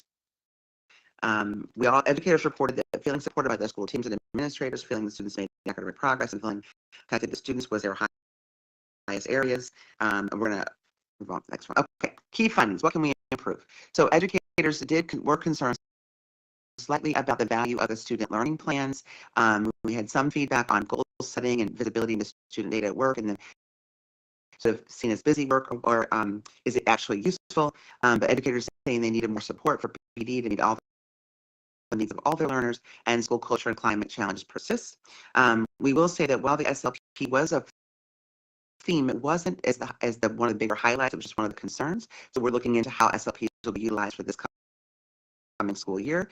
Some folks use it and find it super helpful. Others really having found it using it really to engage students and families have been very helpful. But most of our open-ended feedback on this one was around the needing PD to support all learners, supporting our multilingual learners, and supporting students with disabilities, and the violence between students in general. So that's the support that we're going to be focusing on for the educators. Our next steps here, here is the open-ended, some of where we can all learn. As you see here above, we have the open-ended responses from our educators. I will not go read all of them, but I will give through next steps while you have a chance to read them. Continue to refine our systemic professional development and new teacher supports to ensure staff have differentiated support to develop what they need to be successful. Continue to partner with teachers, leaders, and SLP ambassadors in schools to integrate SLP further into teacher practice and a support tool for engaging and planning with students and their families. Using the feedback provided through the survey to support SLP improvements. Gather professional development specific feedback following sessions to provide educators. Use Systemic Professional Development Day in May 2025 as an opportunity to gather feedback from school-based educators. Continue to work with educators on smaller focus groups to better understand the implementation of specific academic strategies, and work to increase participation in feedback opportunities. And I will now turn it over to Teresa to talk about district office staff and school-based support staff. Great, thank you so much, Chief Pike Hubbard. So we're going to talk about school-based support staff and district office staff responses. The survey instruments are actually pretty similar because of the roles that they play as non-instructional staff. And so we'll unpack those side by side. The other thing that we'll note is for the first time this year, we also conducted a district office customer service survey to be able to get insights around how our school-based staff actually experience the services from the central office. Next slide. Thank you. So in terms of the administration results, you can see depicted here that we did have increases versus where we were versus a year ago. Those are represented for both groups, district office and our school-based support staff. And you'll also see over to the right the different topic areas that are covered. So again, you'll see similarities there to the extent that their health and wellness, their working experience, access to information, and staff retention. One of the notable differences for the district office is feedback around the district office meetings. So that is a part of our infrastructure that we use to have ongoing communication with district office staff and to provide opportunities for engagement with senior leadership and to celebrate the successes of the work that we are doing in the central office. Next slide, please. So some key findings here. So when it comes to work-life balance, a couple of key things to note. So first and foremost, we do see that we have 78% of our school-based staff and 81% of district office staff rating their work-life balance favorably. And so you'll see there are some differences in terms of the averages. When you look at the ratings between the two groups, when it comes to school-based support staff, those numbers are flat versus a year ago, but then you can see that there's an increase on the district office staff side, as noted on the left. There's also a call out in our analysis that noted the staff favorability of their managers' support of their overall success has increased this year versus a year ago. Next slide. Areas of improvement, as indicated, really have to do with how can we create greater engagement, particularly when it comes to the ability to uplift ideas, perspectives, and opinions from all staff. So the question here was, what factors prevent you from sharing ideas, perspectives, and opinions with your manager or supervisor? And so some of the things that we noted here, you'll see district versus school-based staff responses side by side. So some of those reasons, you see those being newer to their roles, perhaps just having a different level of comfortability based on the level of their position. But one of the things that we took note of is that there is this large number of bars you see to the second set of bars from the far right. The previous attempts to collaborate and communicate were ignored. So that is something that we are taking to heart and that we will be digging into more deeply. Just because it does indicate, back on the subject of relationships, that we have an overarching theme, adults to adults and students to adults across the board. And so just really doubling down around what that means. And in this area, this is critically important for us because we want all of our staff to be able to contribute their best efforts to enable us to meet the needs of our students and our districts and families. Next slide, please. So when we take a look at some of the open-ended responses, there's sort of two themes that sort of come out here.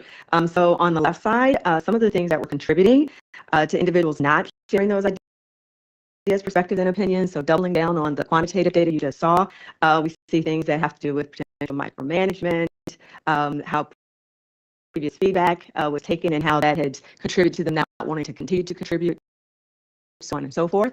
And then on the right, we do see input around what are some of the things that actually enhance the quality of your work, job skills, and capabilities.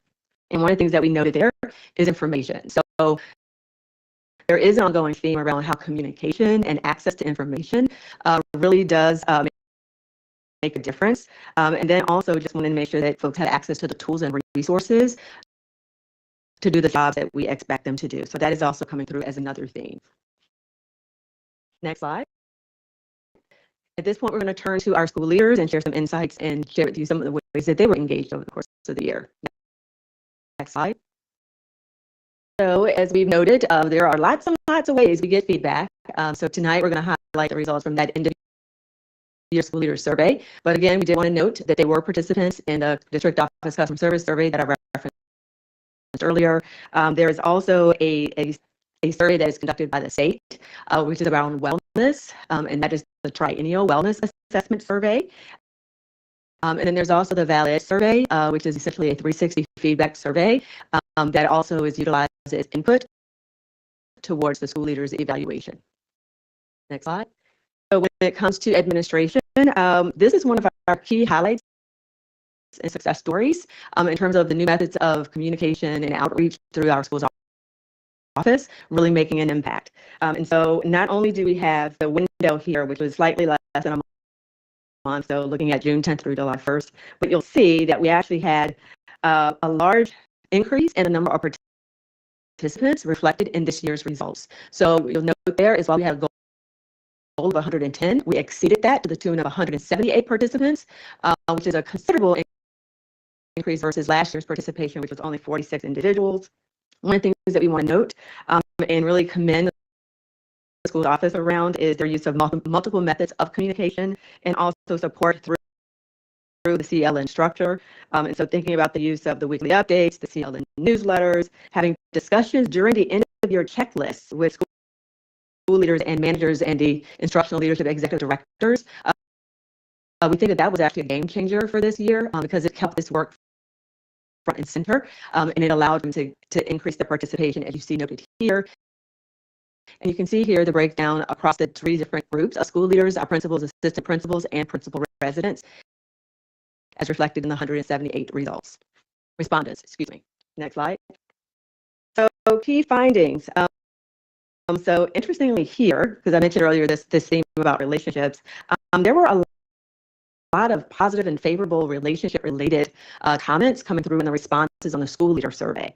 So when we take a look at school leader responses about what they understood to be the relationship between students and teachers. 97% of them felt that that relationship was good, which is a notable increase versus 76% last year. And then there was also an increase in the percentage of respondents indicating that they are having a culture of success, sharing happening within their schools. And so we wanted to bring that to your attention in this area of school culture and climate. And then we also saw some increases when it comes to the measurement of job satisfaction. Again, notably, we have a lot more respondents this year, so we sort of have to recognize that it's a different population in some ways. But there were 89% of school leaders saying that they were essentially satisfied versus 59% from the year before. And we also took note of the 89% that said that their school was a good place to work versus 48% the year before.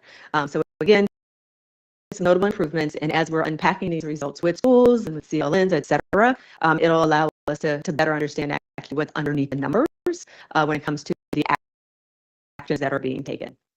Next slide. This particular view, I'm going to take just a minute to describe what this is because it looks a little different than a lot of the other views you are accustomed to seeing. This is a view that we bring back each year where we take a look at how school leaders feel about the time that they're spending on specific tasks. And we've continued to keep this question in front of school leaders because we recognize that there are a lot of demands on our school leaders, and time is a commodity that we can't expand, right? So understanding what they're spending their time on gives us a sense around whether there's a right priority of time being spent, even though it may not always get us to the quality of time being spent. It does allow us to get underneath the hood a little bit through follow-up discussions to identify ways that we can improve that experience of our school leader. And there are some indications, even though the numbers still indicate room for improvement, where we've been able to take some things perhaps off the plate or minimize the level of distraction that it might provide for school leaders who have really critical things to handle. So the things that I want to note is if you take a look sort of like at that central line there, the 3, to the left, you get a sense of how much they felt as though that particular item was an area where they spent too little time, meaning that they want to be able to spend more of their time probably to do some of those things.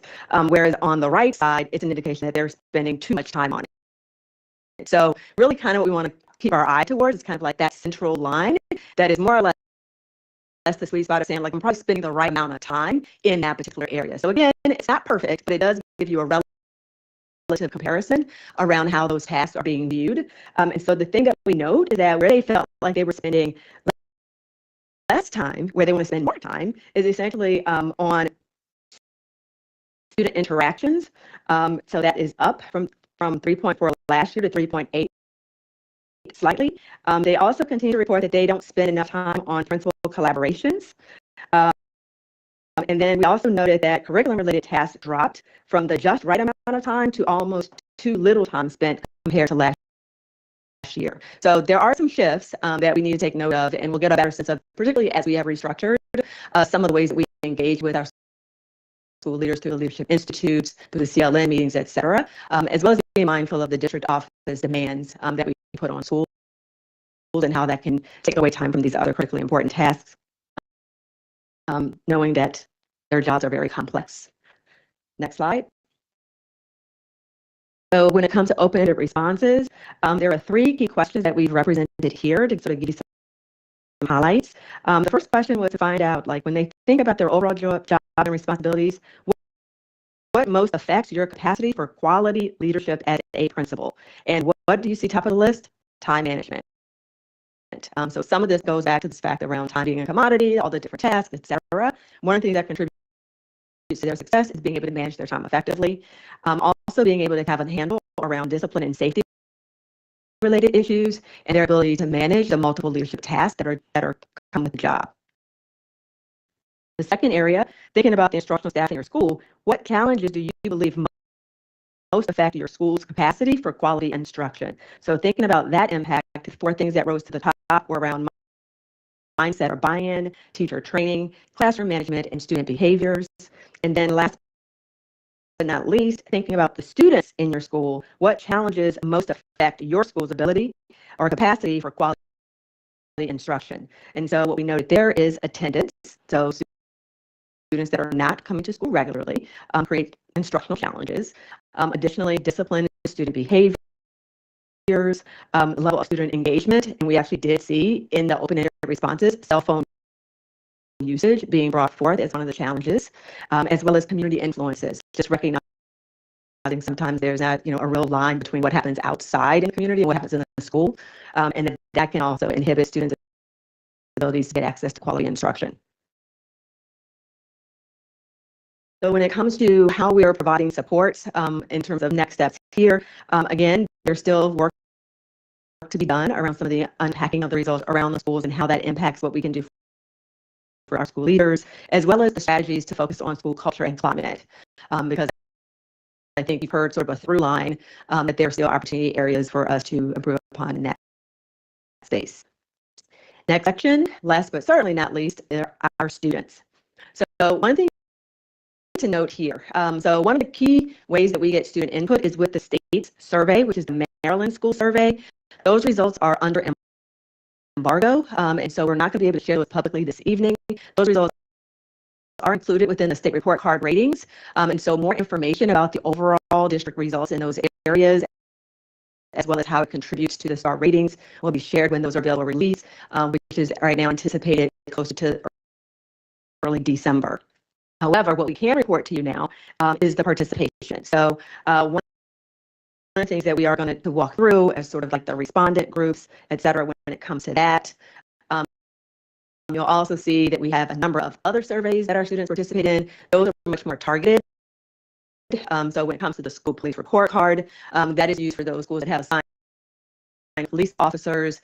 We also have focus groups and student voice polls. There's other ways that we get input. But what we're going to highlight this evening is the 5 Essential Survey, which we chose to use this year, not just for the schools that are going to operate renewal, but for a targeted cohort of schools that we've identified in need of support around school improvement. And recognizing the research basis of the 5 Essentials, we decided to administer for the first time for that group of schools. And so we'll be able to share with you not just collectively what did that tell us, but also what does it mean for that set of schools, because there is some variability there that we're seeing in the overall results on that survey.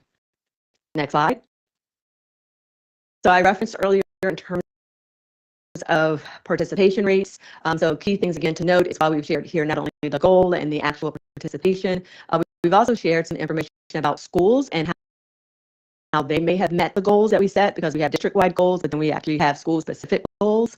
And you'll see described here the participation rates, the grades surveyed, and just what the criteria are. So again, noting that there are some differences across the 3 groups, as noted here. One thing that I do want to highlight is that we exceeded the participation rate or the goal for the Essential Survey.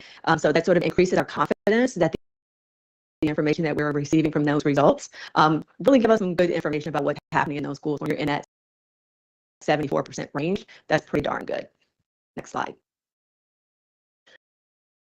So when it comes to the 5 Essentials, again, for purposes of just reminding our board as well as the public, the 5 Essential Survey has been researched for years and years and years. And sort of its inception was through the work in the University of Chicago with Chicago Public Schools. It's considered a diagnostic assessment of a school's organizational conditions and their culture and climate. So the research basis does indicate that these results give you a good understanding about how well organized the school is to being able to improve student outcomes. And that has been proven across a multitude of student outcomes, everything from attendance to graduation rates to academic performance. Furthermore, there's research that shows that the schools that are strong on at least 3 of those 5 essentials are 10 times more likely to show substantial gains in student learning than those that are weak on 3 or more. So again, that's one of the other key reasons that we have brought this particular instrument into the mix, to understand what we can learn about what we can do for continuous improvement.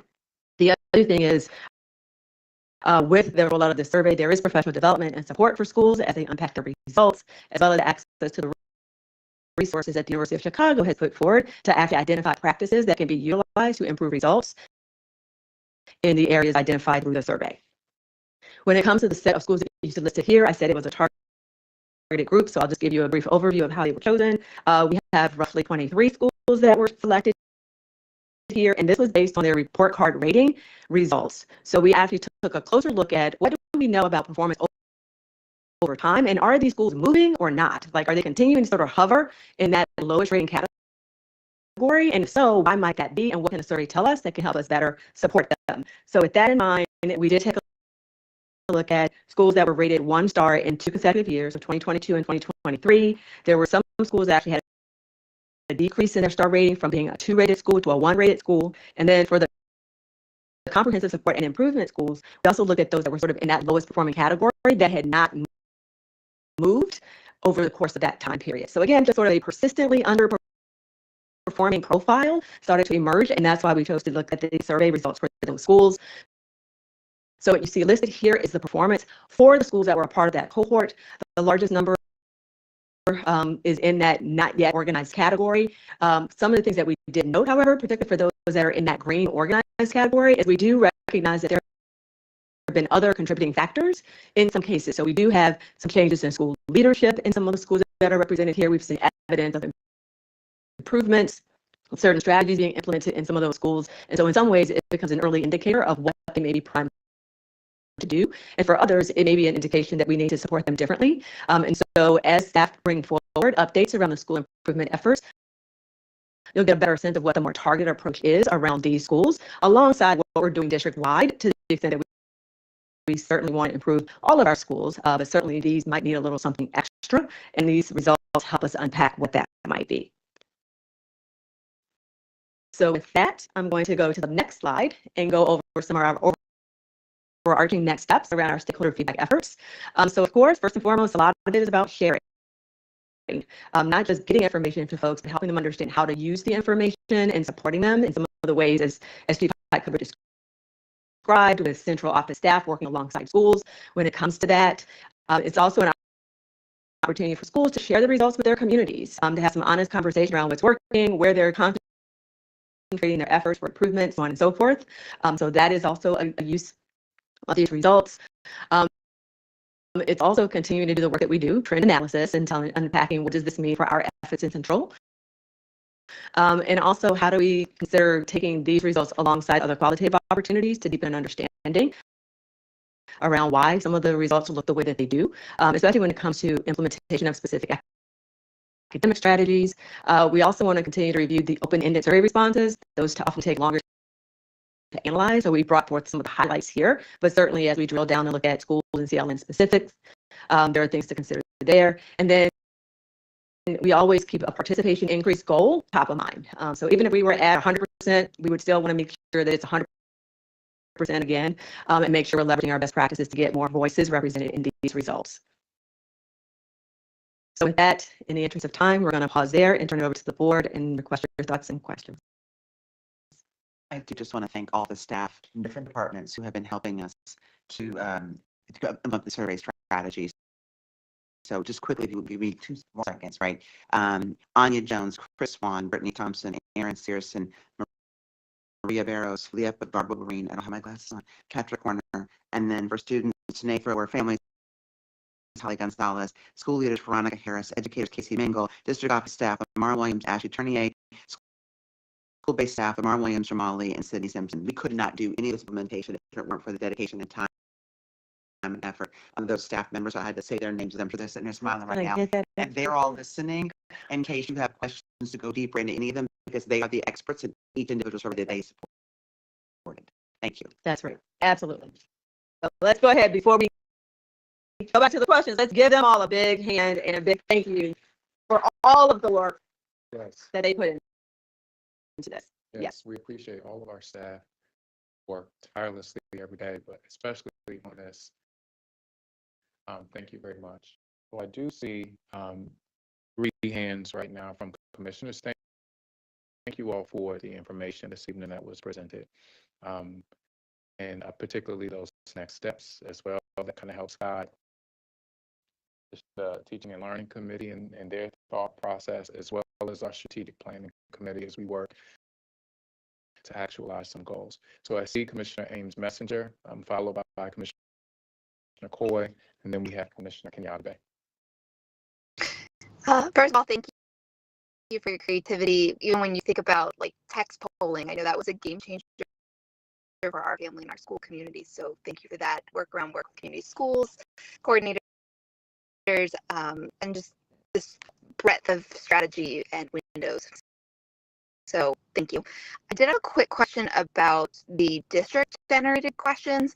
Are those available to the public and to stakeholders? And then also like the actual like items, the question items. And then the second part of that, are you anticipating that those will be the same year over year?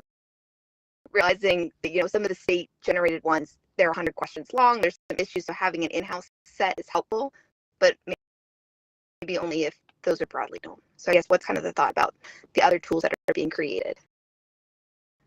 Great. Thank you so much, Commissioner, for your question. So I'll take the first question. In terms of the questions, when those information is posted to the website, you'll see some of those questions actually listed like within the appendix, and then some of them are actually listed out with the specific results. So we can double check just to see if that overall set of questions is fully captured, and if not, we can certainly make an effort to make that available. So we'll capture that as the next step. The second one, in terms of keeping questions the same over time, we actually do a review each year with an eye towards having a level continuity, but also to be able to modify it if we think that there's something else we need to learn. So yes, there is definitely a subset of questions that you'll constantly see, but there are sometimes modifications depending on the circumstances. We do track it year over year on those consistent questions to make sure we're seeing progress. Thank you. Absolutely. Thank you so much for your questions.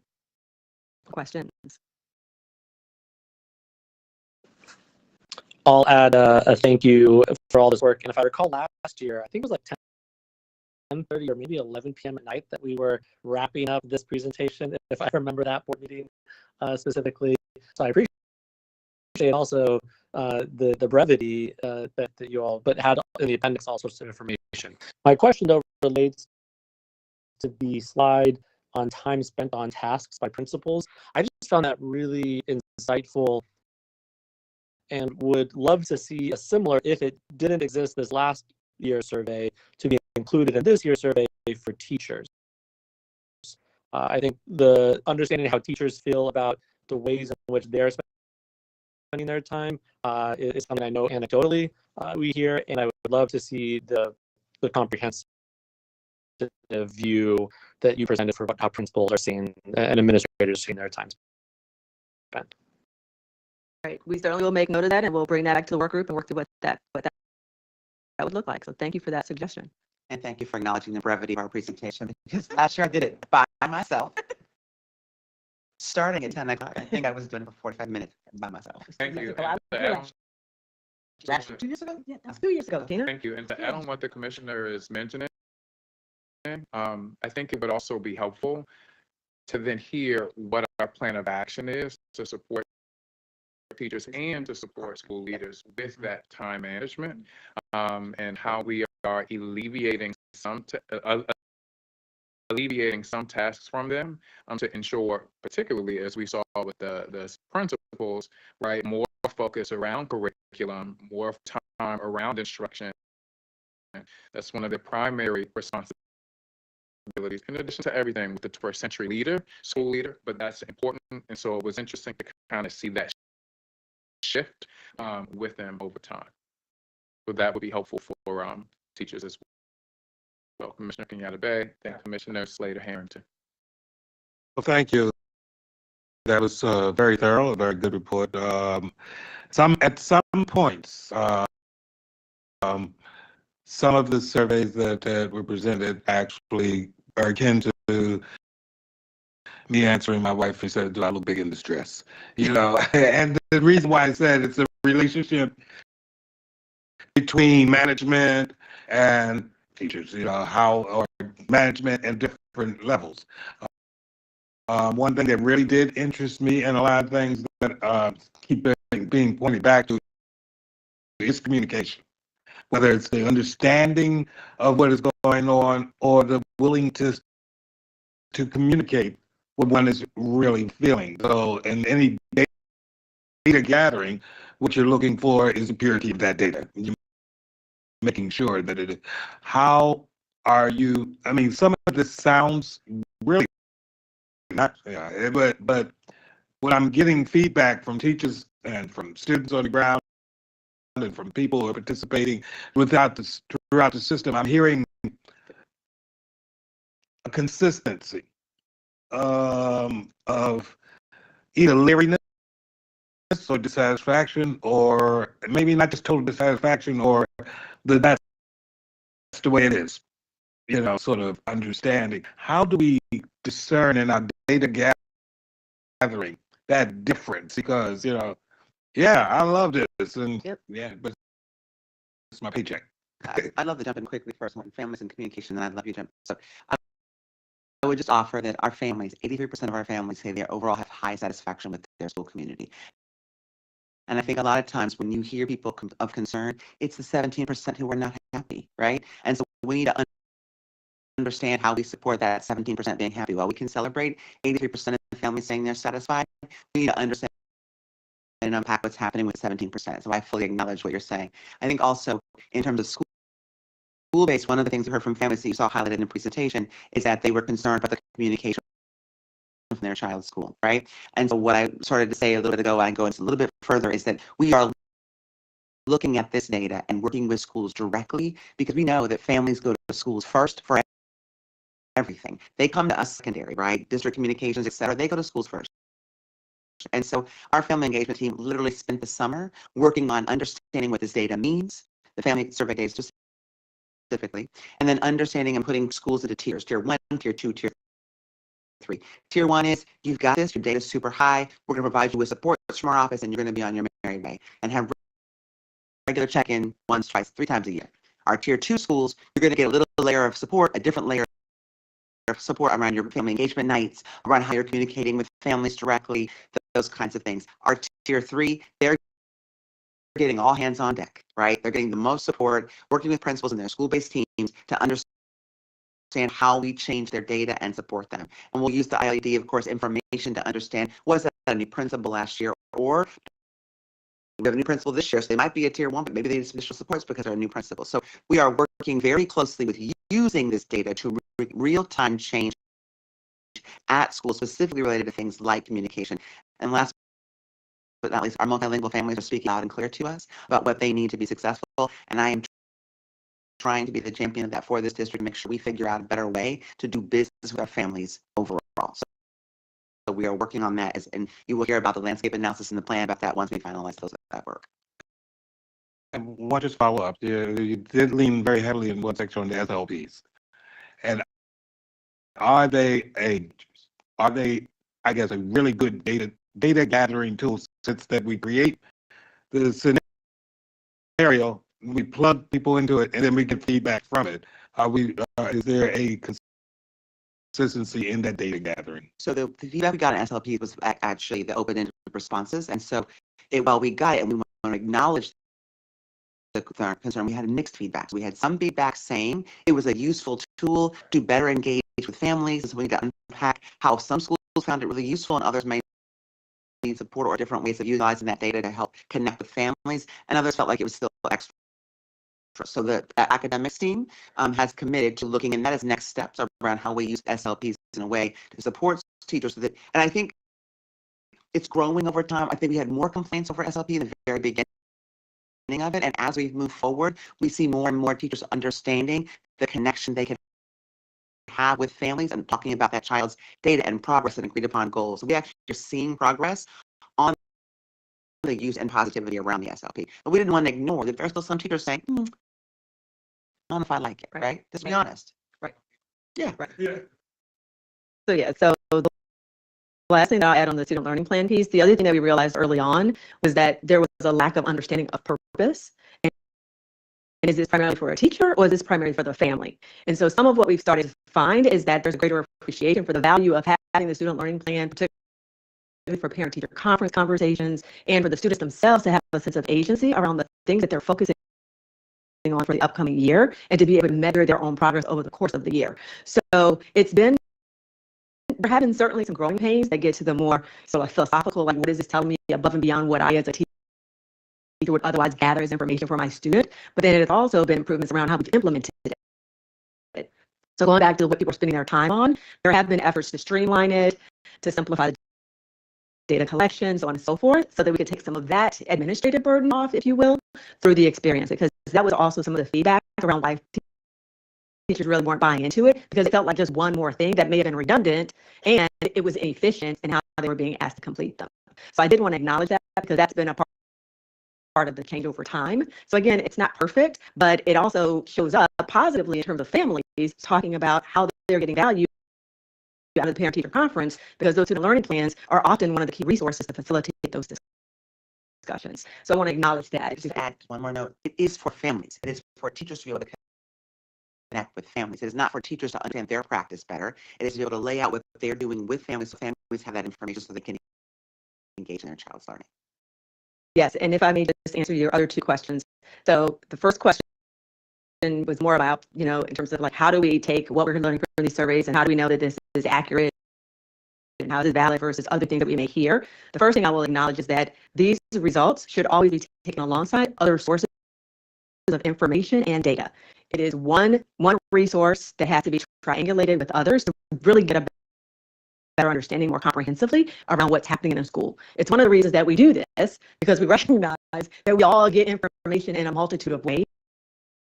And this also helps us level set with key questions and have comparisons over time when it comes to those key areas. So I want to acknowledge that. Number two, it's also one of the reasons we focus on participation. So more voices give you greater confidence that what you're hearing is a true reflection of what's actually happening. So there is always that additional layer that has to go with the analysis to really contextualize what do these results mean based on whose voices are showing up, what do you know about the circumstances, so on and so forth, that have to be considered when the analyses are taking place. So I want to name both of those things because I think those are important considerations for how we use the data, both district-wide and at the school level. Absolutely. I'll keep it brief, but I am going to acknowledge one of our student feedback right there. My girl. Her daughter. Yay. A BSA student nonetheless. Freshman, I'm proud of her.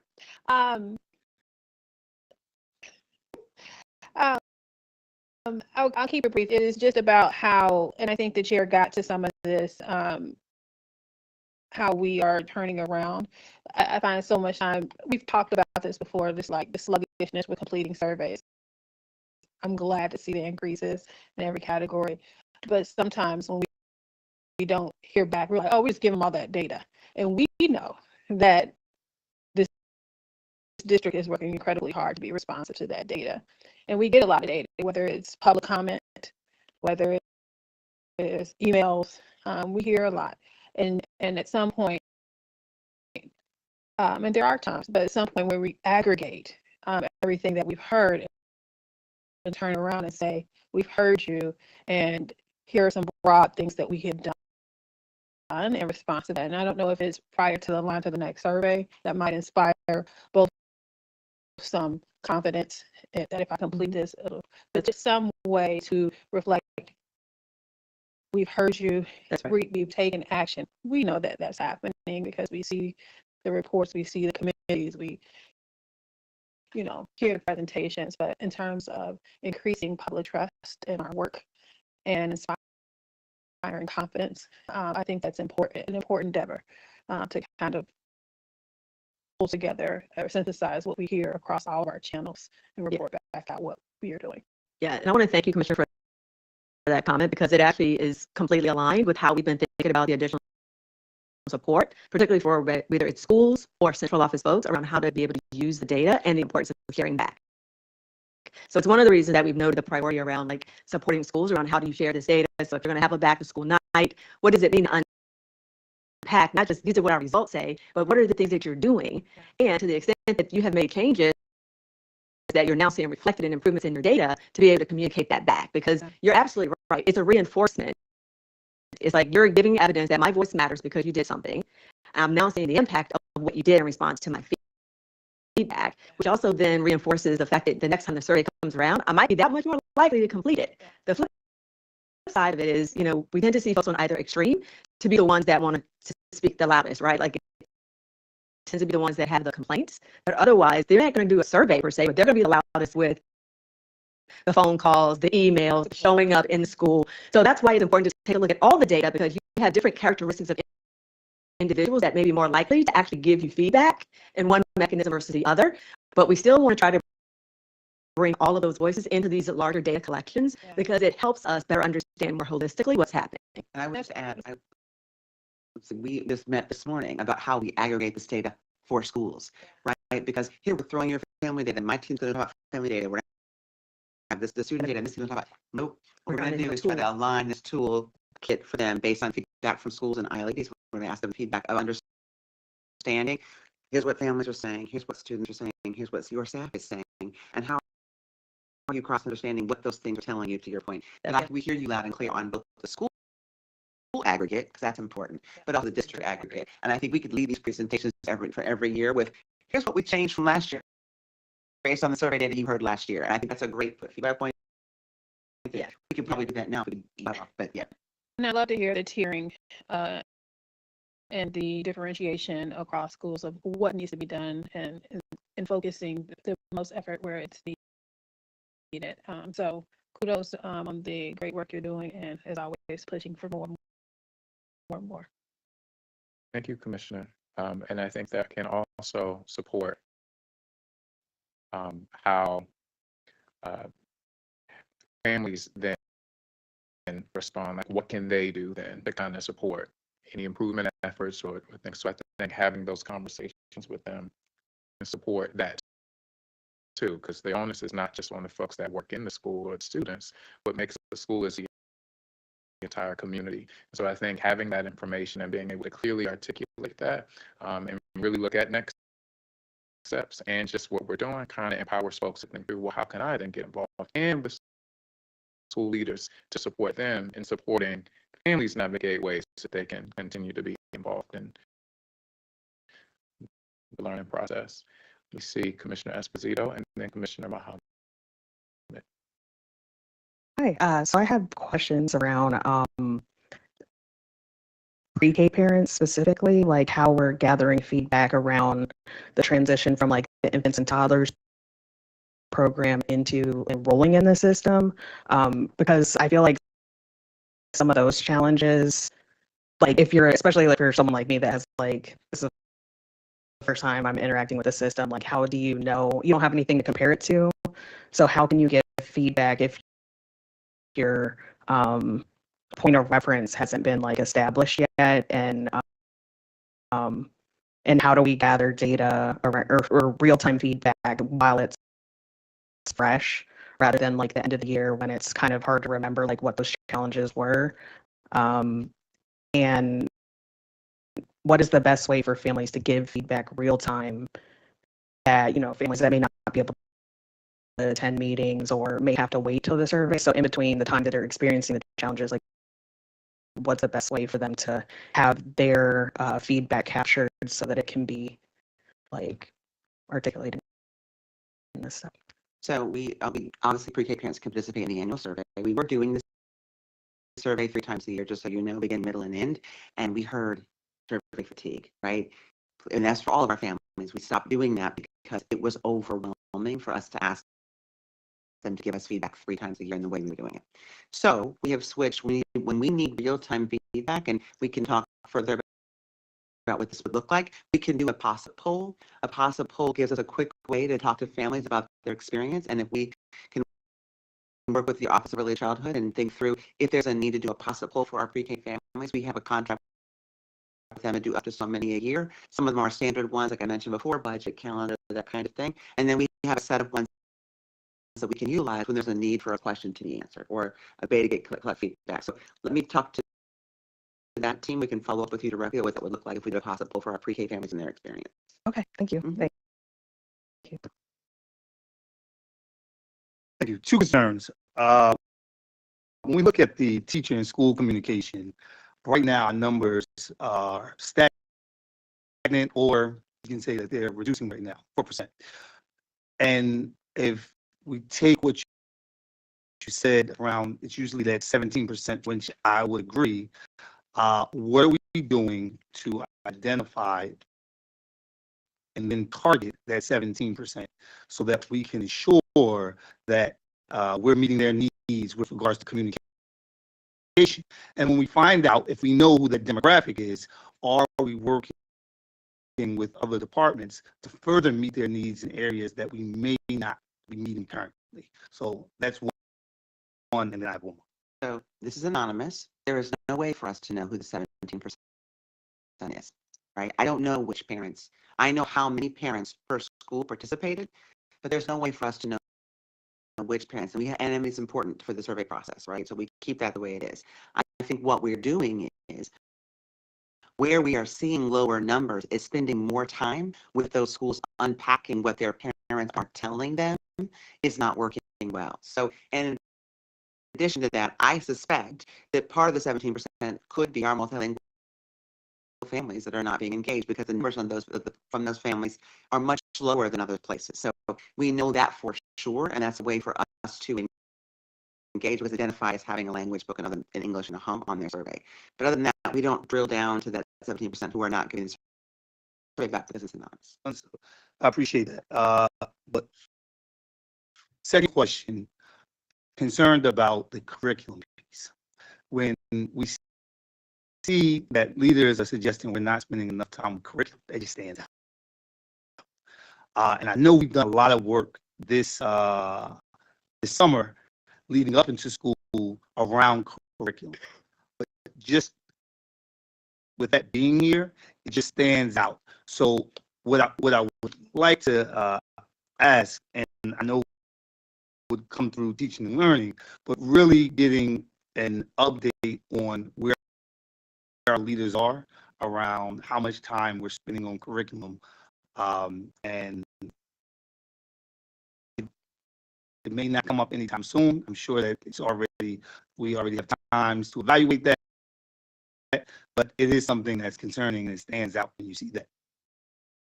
That's it. Appreciate it. Commissioner Muhammad, I would just also add that it might be good when that comes to teaching and learning to also put it in the context of the national data, because that actually is an ongoing challenge with school leaders and has been. It doesn't mean that we still shouldn't do the deep dive and all of that, but that particular trend that you rightly, and I would agree with, are doubling down on has been a trend nationally in the principal position.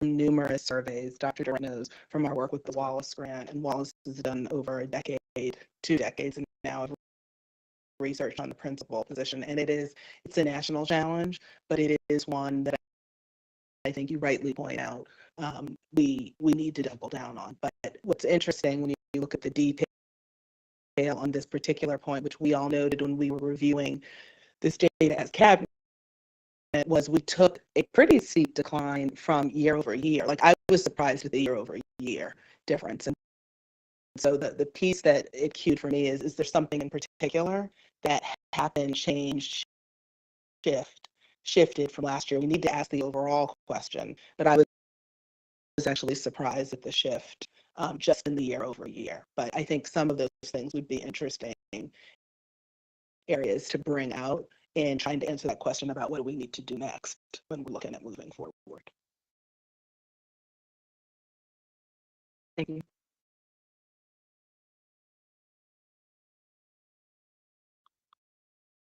Thank you all for the presentation this evening, and colleagues for your engagement.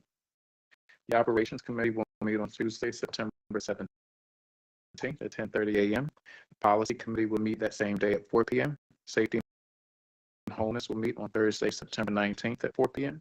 The board will meet next in exec session on Tuesday, September 24th, and then there will be a public meeting that same evening at 5:30 p.m. Is there a motion to adjourn? So moved. Thank you. Commissioner Slater Harrington, Commissioner Kenyatta Bay, I'll take that as a second. Any on readiness? All in favor, please indicate by saying aye.